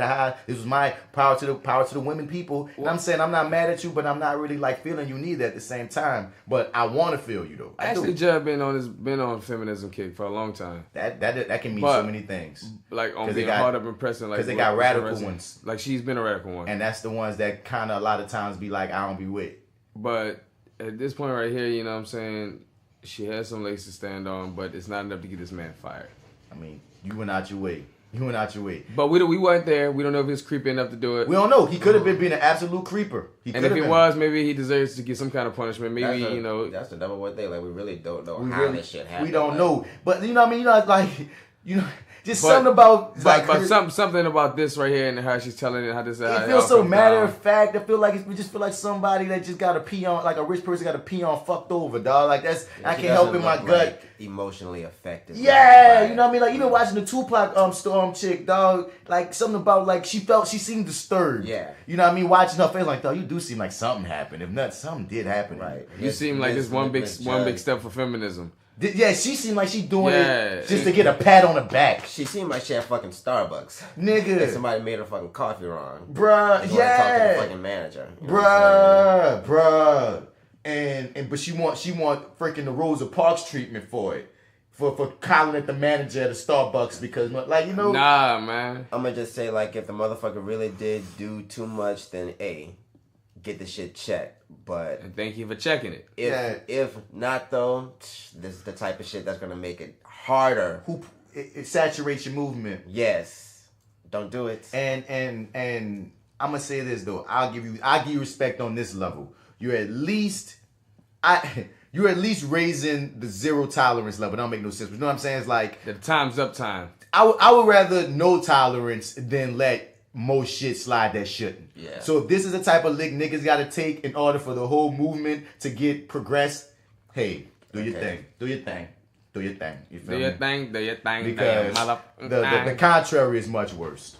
Last one, I believe. I got one. I think this is the last one. Oh, no, I got two more. No, I got three more. But I might not do them all. I really got 4 more, so I know I'm not going to do them all. Why black men love white women, apparently. Oh, another one of these? Gotta get you. How many thousands of these have I seen? Hey guys, it's Hannah. So, there's a lot It's Hannah. about, why black guys date white women. And I'm going to put my opinion out there. I come from a blended home. My dad's black and my mom is white. No, I can't believe that. We get the dirtiest looks from, She said her dad is black and her mother's white. Yeah. So she's black. I don't think she's black. I know watch this video before to say it like this. She's a couple of a blended family. I feel like her mama married that dude. Yeah, I don't think it's her dad. That's the way I feel like it's come because she's so Becky Sue. I feel like I feel like her stepdad is black, and so she's trying to say that's why she's not racist, and maybe why she feel like she's seen an interracial couple because she saw her white ass mom and her black ass dad, a guy that because this is why black women like white women. She has to be claiming for white women. Well, yeah, but I mean that just sounded weird how she said that. Yeah, it does sound weird. But I think what she's trying to say is my mama married, my stepdad is black, so I'm not racist. I can grant that. Okay. She's a Becky because she's a white chick. I mean, I mixed nigga in the room already. Know, dog. Mixed people, y'all have enough identity issues, nigga. Nah, we know who's in, who's not. I mean, I'm just saying on the level of as a mixed nigga, I doubt you'll jump out there and be like, my nigga, like I'm speaking for white men, like. What? White man gonna be like, no, he's not. No, he is not. He is not one of us. Toss him to the off-breed. Presently. Feed him to the Kraken. I was just about to feed him to the Kraken. Release the hounds. White men or black women. Although, I'm not saying this towards all black women, but about 85% at least, and then you've got those white trash women. But the reason that black guys like white women so much is, we actually care about our men. Oh, no. We listen to what they have to say. If they like something, we try to, at least show that we care about it and get involved with them and do it with them. Like I said, we actually listen to our men. We don't sit there and nag them all the time. If they want to go out and have a night with the boys, cool, go ahead. We don't care. We support them. If there's something they want to do, we stand behind our men. We make sure they can do what they want to do. Pause. We don't nag them all the time. D-Mac, there's a nigga behind this camera with an AK-47 and a cue card. You better fucking read this fucking poster all the way right. For reference, go like 4 episodes back. I will fucking shoot you. Damn. We don't have to sit there and yell. We don't have to raise our voices. We don't have to make them feel like they're less than us.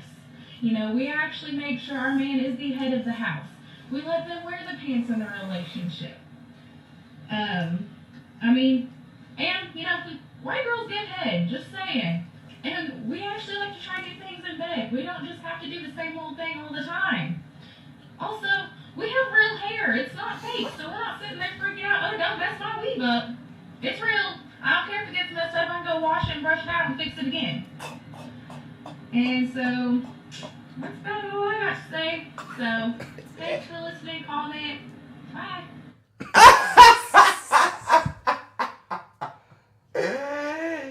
And that was it. That's all I gotta say about that. That's all I gotta say about that. That just gave me something. Girl. That gave me a headache. dick. Like at first it was funny, and then it just got like cringe worthy. It was funny all the way through. This was out of mind. This bitch is gone, but gone. We just had a black woman bigging up black men a few videos ago, and you talking that shit about our black women. Like what in the world? I know this. She is not speaking for all y'all white women out there. I know white women. So don't think that we believe. You know pumping that in their head though? Stupid ass black niggas. Stupid ass black niggas, dog. I been hearing black niggas sit there at my job. They be like, yeah, talking to these white bartenders, dog, like, yeah, man, I don't fuck with black chicks. They be too nagging too much and this and that third, and they don't really want to get head. I was like, man, y'all niggas you can't even talk to a black woman because you so lame inside. And you quick to point out dumbass flaws when you lame and your dick probably small. You's a coon, you ain't nothing but a coon, ain't nothing but a coon. That's my background music for you. I was like, ain't nothing but a coon, ain't nothing. And the sounds of bats. You's a coon. You's a coon, ain't nothing but a coon. Ain't nothing but a coon. You's a coon. You's a coon. You ain't nothing but a coon. Ain't nothing but a coon slayer. You's a coon. Nothing but a coon. Ain't nothing but a coon, boy. You's a coon. You's a coon. You ain't nothing but a coon. You niggas. But anyway. Who's hiding in my trash? Lying to the white man, kissing on his ass. Nigga, that's a coon in the back. Alright, that's alright. Anyways, my niggas about to have us have a number one hit on this bitch. But anyway, dog, it's like, bitch, you just read like the motherfucking, you was even reading off of paper. I feel like you just trying to be a troll. You gotta be being a troll. Even though there are people that believe this nonsense, dog, for every stereotypically dumbass thing that came out her mouth, I know a black woman that contradicts it. Right. You know what I mean? You cannot monolith. You so open. This is so stupid. It's ridiculous, dog. But dog, she's been pumped with stupid shit. That's why, son. You made this video. This video got 5.3 million views. Because a lot of women feel like that. Because she's the type of girl that look like she didn't fuck half the football team, which is black. Well, I mean, you know what I'm saying? I know some black women that give some great head. I know some black women that have some great listeners. All this shit is goofy. It's one of the goofiest things I've ever heard in my life. And you talk about white women wear weave and extensions too. Like, what the fuck are we on here? Like, it just got goofy. I'm afraid to look at this comment section. I'm sorry, Becky. Nigga said it's a joke. Look at Lafayette. I know her. I'm a girl Lafayette. Sigh. I think it's funny how folks think we care about who a black man chooses to be with. We don't. It's 2018 and we're the most rapidly growing population of entrepreneurs and the most educated demographic in this country. Our calendars are full of winning, boo. No time for this mess. Real. Black women are the most winningest. The fact that they're the most shitted on in the motherfucking country, but the most winningest demographic. They have black women privilege. Come on, son. And that privilege is to go by any win. means necessary, right? Casper Lynn Lacotte. Wow, I hate shit like this. White women nag. White women bitch. White women wear fake hair. Not all white women suck dick. Not all black women put up a fuss. Not all black women buck on their man. And many black women are embracing their beautiful culture and characteristics and going all natural. Stop putting color on things. This is why racism still exists. People always have to divide us by skin color instead of bringing us together as the humans we all are. If a man is worthy of a woman, no matter the skin color, then he will receive all the love, support, encouragement, and dick sucking he deserves. When you divide us, you supply us with hate. When you unite us, you ignite us with love. So as far as this video goes, fall over with all that extra bullshit. Stop putting black women down and build yourself up, because I know more than a few black women that are absolutely stunning, speak gracefully, hair natural and beautiful, heart of gold, contain more love and compassion than anyone I've ever met, freaks in the sheets, and will slap the dog shit out of women like this for such ignorance and disrespect. This literally pissed me off. Stop being a hater. Uplift any and every man and woman, because in the light of truth, we are not so different. Only difference is skin. And in us white people, this is a white woman going in, big up to you, Casper Lynn. In the end, us white people turn tan and brown in the light of the sun. I ain't gonna say nothing after that. I'm mad that she's a white girl and part of her name is Casper.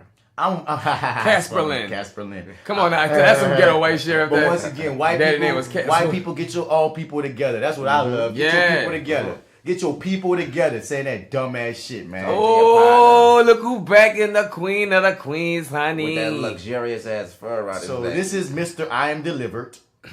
I never watched this video. Somebody sent me this and said we should speak on it. And I was like, well, this falls right into the to what we on. Come on, sweet baby. So let's see what Mr. I'm Delivered is talking about this time. I like women. You say what now? You say what now? Right. Put my seatbelt on. Now you say what May floor weather? May floor weather. Well, you say what now? You say what? Hold on. Hold on. Hold on. Hold on. Hold on. You say what, man? May Floyd Weather, you say what? May Floyd Weather. May Floyd Weather. You blowing me, nigga. You say what, man? Get to the point, dog. Man, we not gonna talk about the first now. We ain't gonna talk about the first now. May Floyd Weather. We are not gonna talk about the first. We are not going to talk about the first. Now, me, I know about the first, okay? No, fuck no. This is 20 minutes. First, this ain't happening. Fuck you. I can't watch it. Sorry. Whoever sent me this, I apologize. Appreciate you sending it in to me. I'm not about to watch 20 minutes of missile delivered talk around in circles. I guarantee he said May Floyd Weather for like maybe the nigga. I can't do it. I can't do it. I can't do it. I can't do it. I can't do it. I can't do it. I couldn't do it. Can't do it. Sorry. Moving on. Sorry, Joe. You gonna catch that on your own. I don't want to catch that nigga. Nigga, that. I already know it's gonna be something stupid. I'd much rather do roofing in the blazing hot sun. No. Like on Shawshank Redemption. Nope. Can't get with it. What's that dude name that you wanted me to look up? I ain't never look him up. Derek Jaxn. So you want me to find Derek Jaxn? Oh Jesus. Okay, you know who this guy is too, D?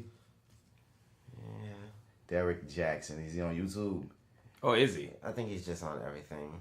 Derek Jaxn. So if you're a Derek Jaxn fan, we apologize if he's about to say some shit that's gonna make us. Because he's gonna say some shit that's right, but just like the other nigga, Brother Kuma, he's gonna say some shit that's like. But the thing is, his swole nigga. So which one are we gonna talk about that that you got on your mind? Joe had a specific one that he wanted. Which one? Let's see. Nigga, there's so many. Joe is that nigga. Go up a little bit. How to know if he's husband material? But let's just pick one. I Type feel like of all girls of them. who do not belong in the friend zone. Why I believe single mothers are for grown men only. Why a woman's intuition is always right. Where to look for red flags. Red flags women have got to stop ignoring. First date questions every woman should ask. Any of these bitches standing out to you niggas? I don't know. I mean, I only catch them on my timeline like every so often, but I just kind of scroll past. There was no topic of this motherfuckers that you was like, man, no, nigga, we got it. It was one. I'm trying to see it though. Team Jaxn, what's happening? Calm down, nigga. Team Jaxn.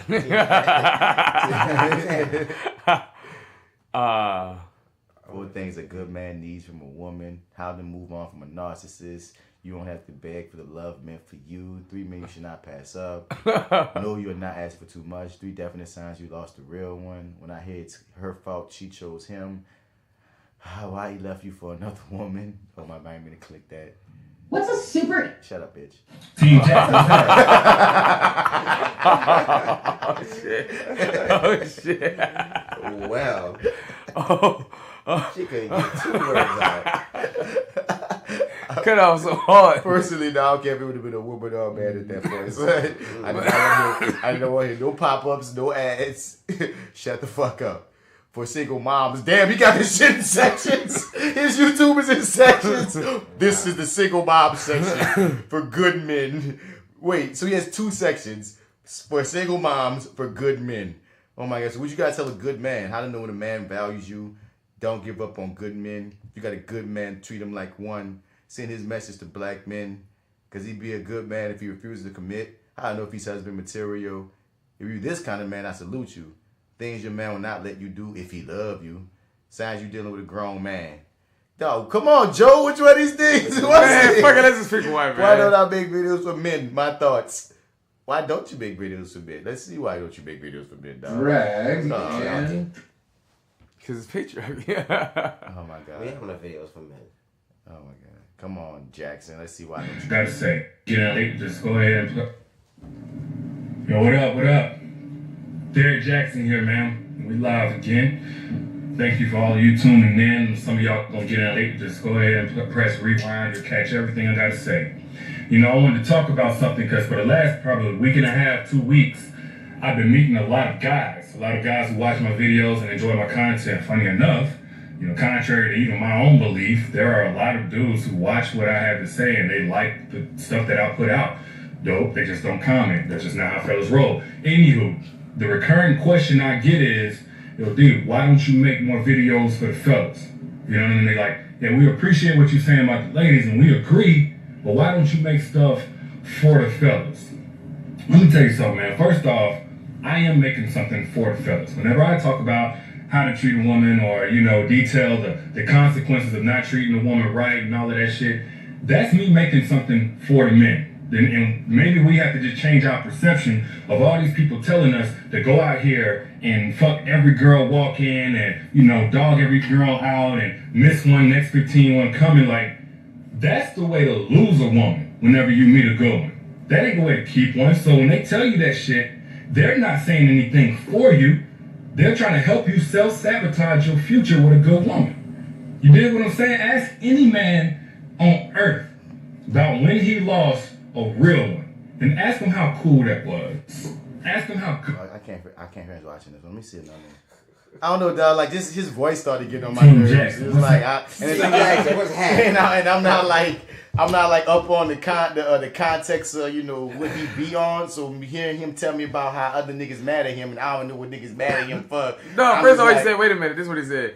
He said, man, look. Contrary to a lot of belief, a lot of niggas like me. They just don't comment. That's what real niggas don't do that. You know what I'm saying? So you know he's saying shit that's fucked up then. Cause kind of like an admittance of real like, niggas do like your shit if they like your shit. I know I be shitting on y'all niggas, but guess what I found out? Some of y'all like my ass. Y'all just don't say nothing. But most of y'all niggas be asking me why I don't make shit for niggas, and this is why. Because y'all niggas be fucking up with good women.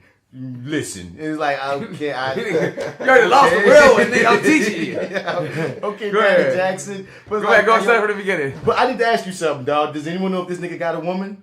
Nobody knows that. I think he had some kind of dramatic fallout with one woman. Son, if you don't have a woman, bitch, you can't be saying none of this shit is you can put like this. You can give advice, but you can't shit on niggas if you don't have a woman. I believe DC Paul said he do dicks. But I don't know. Oh, press play. You know, I want to speak to my guys real quick for a second because I see a lot of messages. Another one. I see a lot of messages. Team Jaxn, what's happening? You know, I want to speak to my guys real quick for a second because I see a lot of messages from y'all asking me like, you know, D, why you always on this tip where, you know, a guy need to do this and that and need to be faithful and need to be real or act like this or act like that. Let me just say something. I want to clear that up because, yeah, there's a part of it that's like the moral obligation side, just, you know, good karma, just being a real dude, doing the right thing. But in the interest of practicality, it actually benefits the man whenever he's real to a woman. You know what I mean? Like, even if you're 100% self-serving, selfish, just out to get yours, there are certain things, there are certain benefits, there are certain privileges you're going to unlock in a woman whenever you keep it G with her.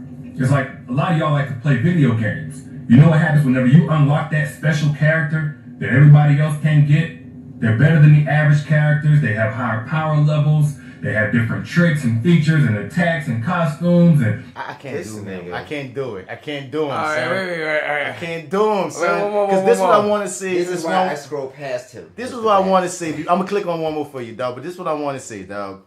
It's not that I'm disagreeing with anything that he's saying, but I feel like he's talking down to me. Like, son, it's like, my nigga, like you saying common sense ass shit. Even though I know they got a lot of niggas that ain't got common sense, it's like I don't know, dog. You just kind of blown. When you went to the video game reference, I know most of y'all play them video games. So let me break it down for you on these video games. You know when you get the extra life, it's like, my nigga, come on, son. Niggas ain't simple like that, dog. Like, that's y'all childish ass. Are you talking to a teenager? I feel like you're talking to a teenager or something. Because I know there's a lot of men that maturity-wise, emotionally are like children. But that's gonna bring out the best in her, not the stress in her. That's the one. Okay, this is the last one. That's just the last one. That's ain't the last one we going for Team Jaxn. Team Jaxn. What's Team happening? Jaxn got way more time than I expected to give him, dog. Motherfucking Team Jaxn, what's happening? Let's skip the ad. Team Jaxn, what's happening? What's going on, y'all? We're live again, man. Yes. Of course, you're tuning in to Derek Jaxn. So for those of you who are returning, thank you for coming back. He got 50,000 and thousands of views, so he's doing something right. 100,000 views, 300,000 views. I ain't hating on you, man. I just can't. I can't subscribe. That's a lot of women, son. For those of you who are new, I appreciate you joining me. Preach to the choir, right? You know, something was on my mind, man. Really, because I saw a comment on an old video I did. Many of you may remember, like the topic I covered about, you know, why you can't get a man to stay if he don't want to stay. And y'all already know my stance on that. Like, you can't get a dude to stay if he doesn't want to stay, right? Well, that whole topic stemmed from women who have dialogues among each other about the ways that they attempt to get a guy to stay.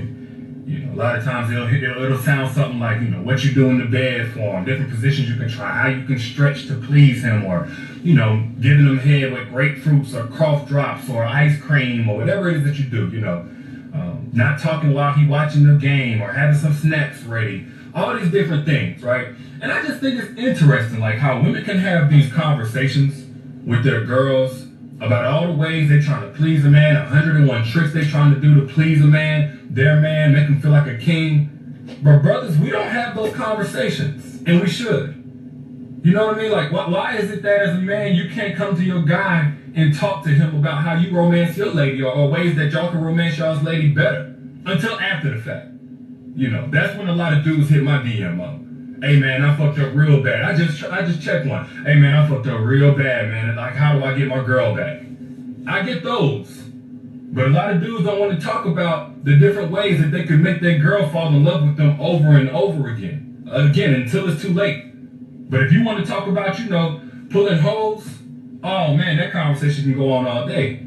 You can kick the shit all day about how you need to look, how you need to smell, what kind of car you need to drive, what kind of car she cares that you drive, what kind of shoes you got on, your haircut, whatever it is. All these different ways on how to pull a new chick or whatever that don't even know you like that, don't even fuck with you like that. But for the girl that invests everything into you, it seems like the only conversation we'll have is, you know, how not to break the rules. If we have that conversation. Because a lot of times it's more so like, how close can we get to breaking the rules without actually breaking the rules? And then how do we finesse ourselves out of the situation should we get caught? How do we guilt trip and turn things on her should we get caught? You know, what good things should we bring up about why it's justified that we just blurred the lines? You ain't gonna give 5 minutes out of me, dog. I can't give him 5 minutes, dog. All right, so what you saying, Joe, dog? He just drained me. Oh man, I'm fucking drained too. This nigga here, This dog. nigga's a draining dude. This He's speaking truth. He's speaking truth, but he sounds he's speaking damn. truth. But the way he's coming, it feels like he's a fox in a hen house. I'm too high for this shit. Like a wolf in sheep's clothing. My nigga. Like, I understand what you're saying. Wait, before we go any further, dog. There was even a nigga that said one time, dog, like Derek Jaxn be like this. He be like, man, you could be out there working hard for your girl, taking care of your girl, giving her, you know, money on the rent, buying food, cooking for her, massaging her feet. You know what I'm saying? But you know what? He ain't a real man if he don't do it, giving you all his money and taking care of all your bills, remembering all your and making love to you every night, looking in your eyes, and making sure he tells you the most beautiful every day, and gives you half his soul. And like that nigga just going on. Yeah, son. like, what you say? You got something to say about this shit, D-Mac? Absolutely fucking not, dog. Like, I mean, like you said earlier, dog, like, a lot of what this nigga is talking about, at least to me, is common fucking sense, dog. So, you know, but I guess there's a fucking audience for him, so hey, I'm gonna give more power to him, dog. I'm gonna give him this much. Okay, I remember I was talking with this girl on my wall, just talking about how, like, you know what I mean, you probably seen this one, Joe, how it's actually uncommon for men to talk about their feelings with their dudes. And how a lot of niggas apparently don't talk it out. And I was saying, like, damn, I don't want to not all men you. It just I don't have that experience because my entire life I was confiding in my niggas. And I've always been able to have dialogues with my niggas about all kind of shit, about feelings, about the real, about all kind of things. Now, if you're telling me that means that I'm rare, then in my situation with my niggas is rare, then that's cool if that's the truth. And he seemed to make it seem like maybe like most niggas are not about talking and shit. But one caveat I'm gonna give on the perspective of niggas talking in depth about how to romance chicks. You know what? Nigga don't give a fuck. Like, honestly, son, like we might could talk about how, like, you might run to me, this gift I got my girl. Cool, that's fine. But honestly, son, the reason why they don't come up because your average nigga don't really care that much. It's a little private, actually, dog. Yeah, like I'm you gonna know, romance my girl. I'm gonna do this. I'm gonna do that. And I'm gonna definitely Yeah. be creative. I'm gonna do this. I'm gonna do that. And if it was like some over the top shit, I might tell my nigga, man, peep the shit I did for my girl. Yeah. But as far as like us getting to this in depth, man, let's really sit around the circle and think about how we can all how we can all better romance all of our women. Okay, let's go. You go, Joe. What's your? It's like And that's it's not. That's not even to get the fact that we do talk about, you know, because that's what. Let's put it out there, dog. I'm a street nigga. You know, all of us street niggas. But when I say I'm a street nigga, I mean, like, dog. When I grew up on the block watching these niggas, they did talk about their girl problems in a sense of like talking about that shit. like and how to fix that shit and what it is to do. But with he's that shit. right. There's a lot of niggas that are exactly what he said. I do not want to say he ain't speaking no truth. He is speaking some truth, dog. It just goes into. I don't believe though, dog. I don't believe so because it's human nature to talk about it. It can be, but it's also human nature and conditioning for men to not be open about our emotions. That's what I was gonna say. Yeah, because men can be very like we internalize a lot of fucking shit. We really but do. I think we do that nature. mostly with women, not with our friends. Funny enough, a lot of niggas don't want to be embarrassed. A lot of niggas still want to be hard. A lot of niggas want to save face. Like I see this shit with niggas that's not in the circle that be trying to just keep like I can't act like I don't see what the fuck he's saying. He right. There's a lot of niggas that are like that. I just don't need you to talk down to me, dog. Like I said, I think I'm just too mature mentally to have this to be part of to listen to him because he's just saying shit like I already know that. Like what are you fucking saying? Like you know what I mean? And hey, like, but there's an audience for him. He has thousands of views. I know you don't like him. You feel me? That's why I said okay. I threw him in this mug. Yeah, 134K views. Yeah, and I mean, there's a lot of them. Let me see what some of these. Let's go to the newest one so I can hear that. What's happening? Derek Jaxn. I am not going to no more of his shit. My husband needs positive reinforcement, but severely lacks that because most of his friends are single and hoes. I have female friends I can vent to and take advice from, but as soon as my husband goes to his boys about issues with me, say of them encouraging him to try and make things better, they suggest he dips out, leave, and tell him they don't understand him being committed to one woman in the first place. It's pathetic and discouraging to say the least. So, your husband's a hoe too. I guess what you don't even miss on that. Like you married a hoe. You married a hoe and you in denial, dog. His friends are hoes because he is a hoe. Get out of that relationship. Because the thing is this, dog. If his friends are trying to encourage him to dip out, that's what they all do. That's what they're all on, dog. Because when me and my niggas talk, son, if we having that real conversation, son, oftentimes nigga, I'm gonna be like, all right, I'm gonna respect your relationship because you decide to be in a relationship. Now, if you come and ask me like, okay, nigga, I don't want that relationship advice. I want some gutter nigga advice. Well, you asked for the gutter nigga version of that advice, I'm gonna give it to you. But that will nowhere ever be my first step if I know that you're in a relationship. And a lot of times, nigga, you gotta be mature enough to know when your nigga just mad or he just talking shit or if he just venting. Because you know if your nigga care about that girl. It's like one of these things where it's like my nigga like, what you talk, the type of niggas that's like this, y'all shouldn't be dating any goddamn way. I don't know why y'all even giving these type of niggas a time of day. If they're that fucking suspect and that impressionable around they niggas, what are you seeing in them? You know what I mean? I know a lot of niggas be faking and fronting and flaunting and all that other shit, dog. It's tough out here to date, dog. I just think you need to be very sure of self, and we got to stop teaching our niggas to be so inclusive, but we also got to stop teaching our women that they need to be in a relationship, because that's what leads them to a lot of these fuck ass niggas, and then they get mad and think all niggas is fuck ass niggas because they were so desperate to be loved on or to be in something or feel like that's part of being a woman is having a man. We don't get taught that being a man is having a woman is fucking bitches, and that's fucked up, but we all get taught wrong. We've said it so many times on this podcast how it's like in so many regards we can't just blame boys, we can't just blame girls. We all get taught wrong shit, and we gotta fix that shit as the parents of the future and such. As fucking millennials, bitch. Nah, man. So that was. I'm not getting into more of this. That was our ETOUFEE of the day. You know, it was video shooting and shit, dog. It was pretty fun. You know, it was interesting. I like shooting them bitches. Videos. Bam, bam, bam. You know what I mean? So now we about to get to that Daily News America.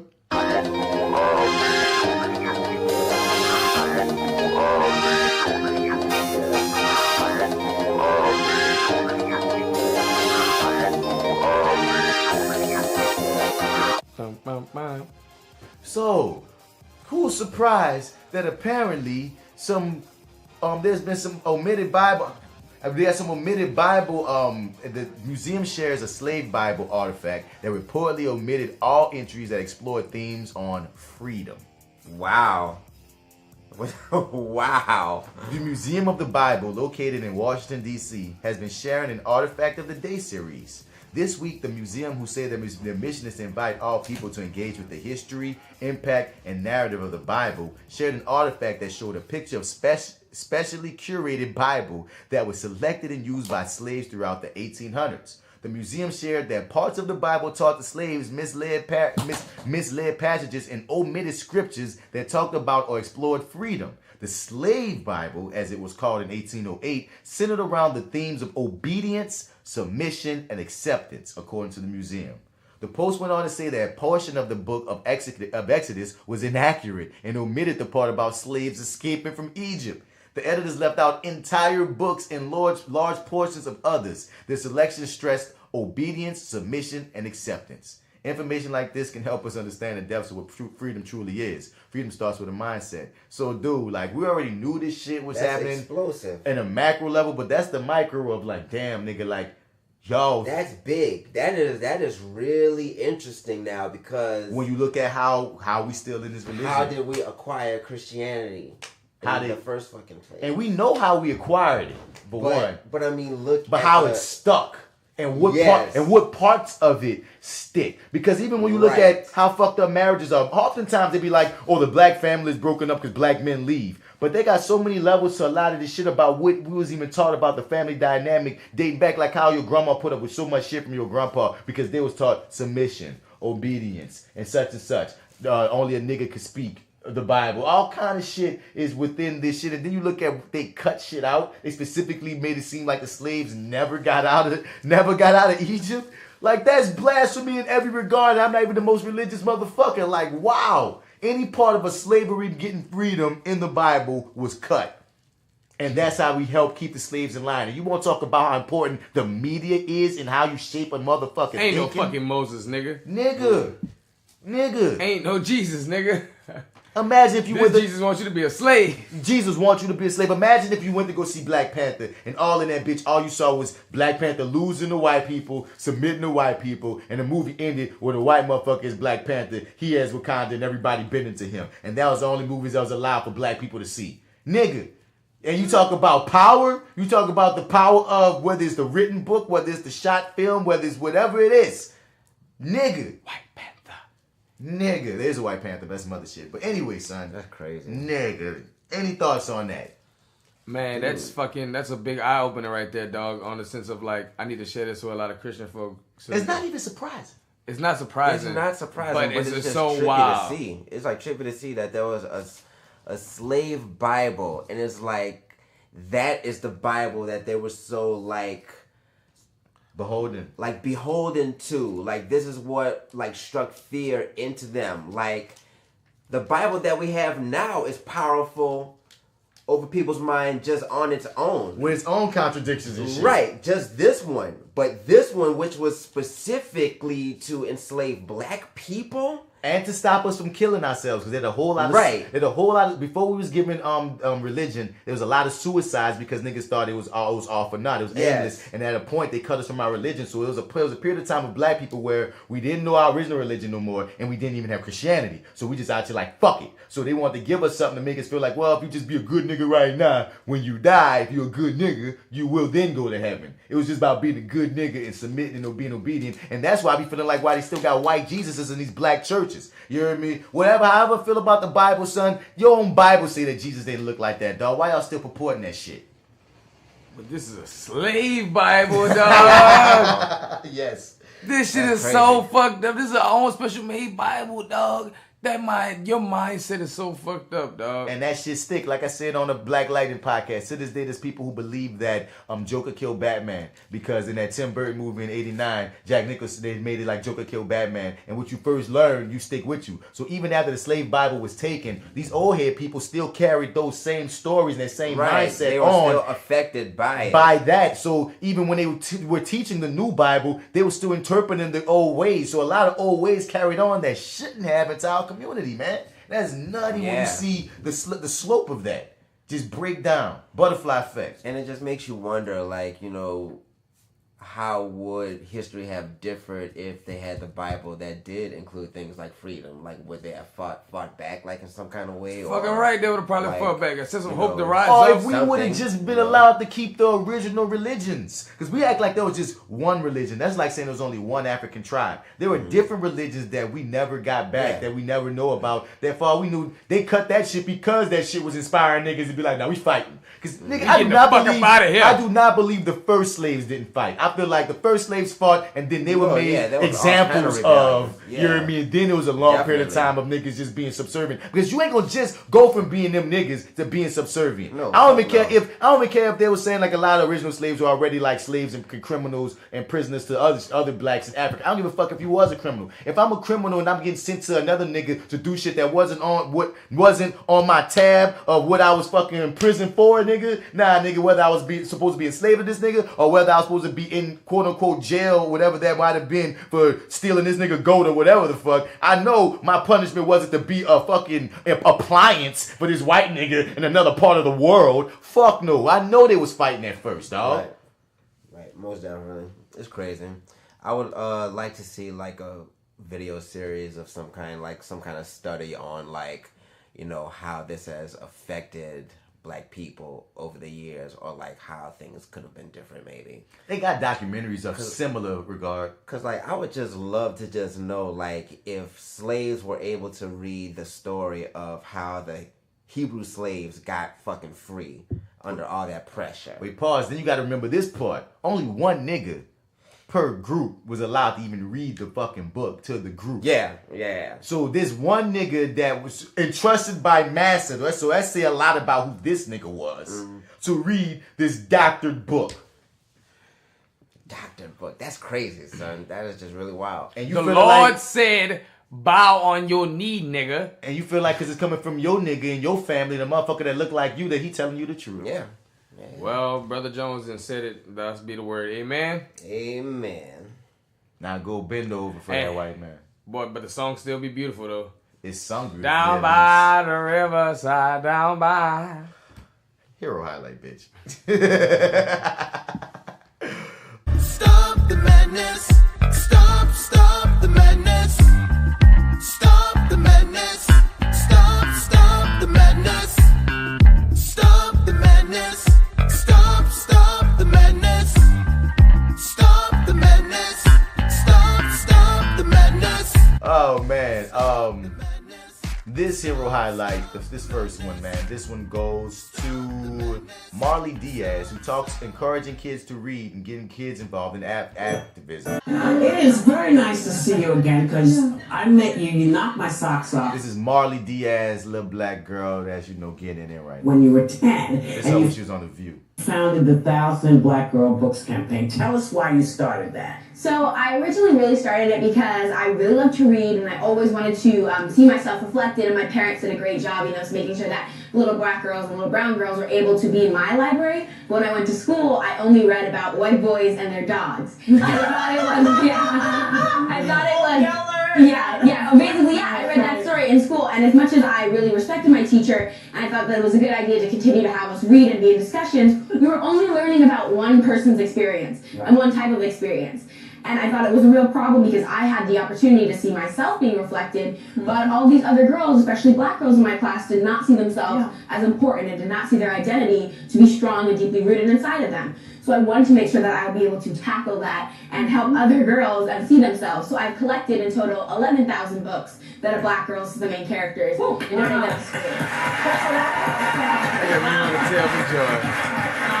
Could you have imagined your idea would have been so successful because your original goal was just 1,000? Yeah, I think I wanted it to be really successful, but my mom had always told me, even when we were 2 weeks away and we had 200 books, and she was like, it's just about getting into the practice and understanding how I can, as a girl, to make sure that I'm showing that I can be strong and I can be brave and I can help my community, even if I don't reach my goal.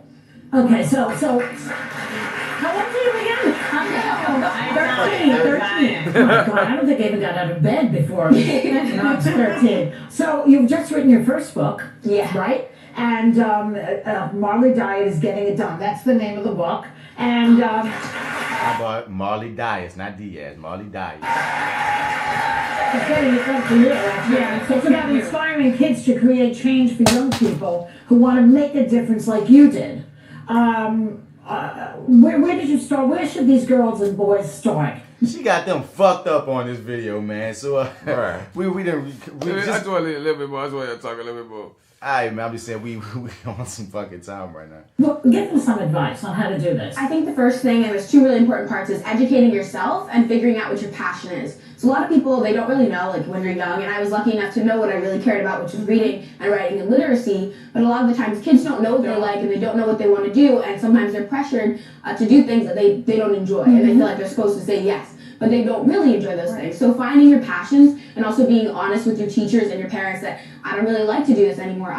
This is not something I really enjoy, because you'll get into the practice of speaking out just on a basic level and also educating yourself on the issues in your community. So even though we think about really big scale issues which are important to solve, we need to think about the people who care for us, our mailmen, our teachers, our janitors, our librarians, and these people who are part of our communities, and they represent us to serve them. Yeah, so this little girl is a fucking amazing. Right. That should be running for president in about 20, 30 years. She needs to go run for somebody's presidency because we're going to see her in the future. Man, whoever your parents are, amazing goddamn clap, fucking clap, job. clap, clap, oh, sir. my damn God. So MarleyDias, look her up. There's Marley, last name D-I-A-S.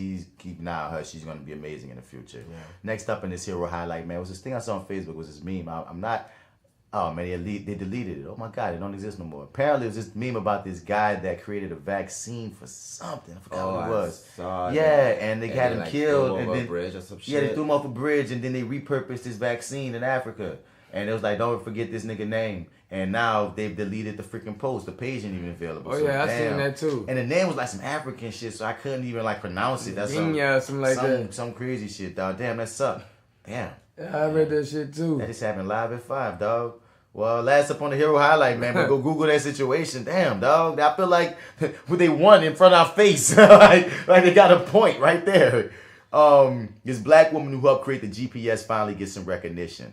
Inspired by the retelling of her sorority sisters' engineering success in the now classic film Hidden Figures, a Virginia woman named Gladys West is coming forward with her hidden history and involvement in creating a technology most of us use every day, GPS. As it turns out, like a sorority sister, West is also an important forgotten figure of technological advancement in the U.S. before and during the Civil Rights Movement. This time is West's work on the modern-day GPS system during her 42-year career at the Navy base in Dahlgren, where her work was essential to her team, which developed the GPS system in the 50s and 60s. When you're working every day, you're not thinking what impact is this going to have on the world. You're thinking, I got to get this right. So that's what's up, Miss Gladys West, man. Yeah. Like, shouts out to you, because I didn't even know a fucking black woman helped create the GPS. And most likely, most of us didn't, just like the Hidden Figures movie in general. They need to just make a Hidden Figures every couple of years with new Hidden Figures. Right, that just give us the update. Just give us more Hidden Figures. Stop making them so hidden. You know what they give us?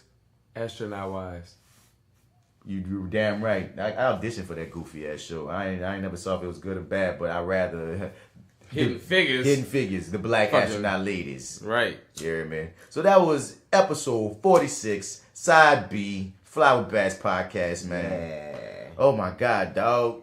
I'm just saying, nigga just coming from a Misbelief radio show.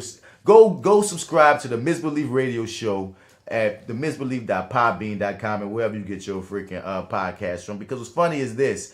It's a very different show than the FLYWITHBATS podcast. Like, we play very different, I ain't gonna say characters, but we have very different roles over there. And, you know, it's a lot of fun. It's a lot of fun. It's a nice compliment, because one joke that we got going on there is we live on the radio, so we can't curse. So we gotta keep everything like legit. We gotta keep everything succinct, and we only got 2 hours. We can't go over. So, you know, we got shows, we got segments, we got different colorful characters. We interview different, very unique artists and very great people to even know all throughout the city. Every freaking week we have great musical guests. We play local artists that are amazing that you're gonna be seeing in the future. So definitely get into the Misbelief Radio Show podcast, dog. It's out here for you. Also, don't forget us. Subscribe, share, comment. Send us your comments at flywithbats@gmail.com. We here for y'all. Y'all here for us, man. Once again, shouts out to California. They're another region, and they're another state that we getting some pretty good downloads from. California. See you. Knows how to find it. Let's keep this train moving, man. Let's keep these things flying. You feel me? What's up, like your 30? What's up, every podcast I said at the top of this? I don't got the energy to run it down. Y'all can go to the very beginning. We support and we love all y'all. This is that actor guy, Martin Bats Bradford. You can find me on all your social media platforms at Mr. Bats. Like I always say, spell that Mr. out or you're not going to find me. But caveat on Facebook, I'm my government name. So, you know, just go find Martin Bats Bradford. You feel me? And for episode 46, sideB, man, I'm out here. And you know, this your boy D-Mac, and check me on everything social media related as FrenchBread_kid and Eyes Tired. I'll see you later. Well, now it's your boy AlphaJoe, fresh out of the gumbo. You can find me on Facebook at Joseph Alphaman Pines, Instagram Alexander the Ape 3, and for everybody in New Orleans Happy Mardi Gras, bitch. Woo. Mardi Gras. I'm saying my ass home. Been there, done that. That's the thing about being from here and shit. Man, I'm going to somebody's house and give me something to eat. Thought it's And weather. smoke. It's weather though, dog. But The like, weather gonna be good for Mardi Gras. Is it? Yep, and I'm going to Zulu. Check out Zulu for the Mardi Gras. Me and DC probably gonna roll out. Man, As long as I'm off work. Yeah, man. I'm off work. Heading is carnival time. Fuck you, Alabama. What? We gave Alabama so much shine. That was a strategic move by them, because you know New Orleans petty. So if you try to talk any shit about us, you know we gonna react. You feel me? Even our mayor reacted. You feel me? So they got way more publicity than they ever got for they whack ass, dry ass, wannabe ass Mardi Gras. I don't care if y'all started it, we made it better. I said this on the Misbelief Radio show. You don't care about your first, you care about the best. And that's what New Orleans is. The bestest. You dig? Chillin' on the couch, hand on my pouch, just waking up, watching Homeboy House. Thinking about the day I had to press rewind, play. When I say being a doctor was my goal, ambition, thing I wanted to be. Until I learned the work that it took, and I would be in infinite debt. Then I imagine myself 80 years old, dead with debt over my head. Too much doubt, gotta go another route. Once I got on the music, I ain't never getting out. I envision my life and how I'ma live it out. Kids and a wife, I hope I figure it out. So until then, rule 10, gotta wrap it up, cause life moves on even if we get stuck. So I turn back on the tube, now I'm on the cool, watching set it off, wishing I would make moves. The Tipo was a fool, but the blues, it will hit ya. So you stay inside so them bullets might miss ya. You can get your issue any single day, make beats at my home so I never fade away. Learning notes and keys, I gotta sit alone. I used to pray to God, but we don't get along. Preachers and believers trying to turn me around, but I should still be proud even if I'm not down with G.O.D. My real F-A-T-H-E-R, not in my vision of tomorrow. He's still living, never forgiving. I oughta try and get along, but twice he ran alone, so now I stand alone. But I ain't lonely. Wheat, cheese, and turkey used to be baloney. Smart kid growing up, but that in an instant. Winning every day, see my past in the distance. I don't regret a thing, cause I love my existence. Kinda militant, but that's just sentiments from living this life. Still got an open mind. People surprised I never been shot or did time. Step out on the porch, nothing never changed. Stuttering Jerome, old girl, what's her name? There go old Missy. Look at Miss Barbara and the lady who make the frozen cups daughter. Yeah, I got smarter. Learn from the dumb, been in my own lane. Just never had my own drums. Used to rap about clapping, they never had a gun. I was just imitating, but with a little patience, I'm 3 years ahead of my time and stimulating for me to imagine what would have happened if I was saving like every week. Cause living off pennies ain't sweet, it's bitter. You can be my nigga, but that don't mean that you fam. Trust is like putting a loaded 48 in the hand of a woman or a man who got ulterior plans. Now you're looking at your casket, the invisible man. Cars and the glam and entertainers demand. Isn't what I need, have me like Joe Queen, Phoenix. I'd rather never have an image, but shout out to the ladies in Jaxn, whoever did it. I ain't a known rapper, but I represent it. Up on the track, New Orleans to the ending. Looking at a picture, the past feels near, but I'm living in the now and she so last year. Gotta go to work, do I wanna go to sleep? Been up all night with this beat on repeat. But life don't wait and money don't make itself. I need stability, but what I want is wealth.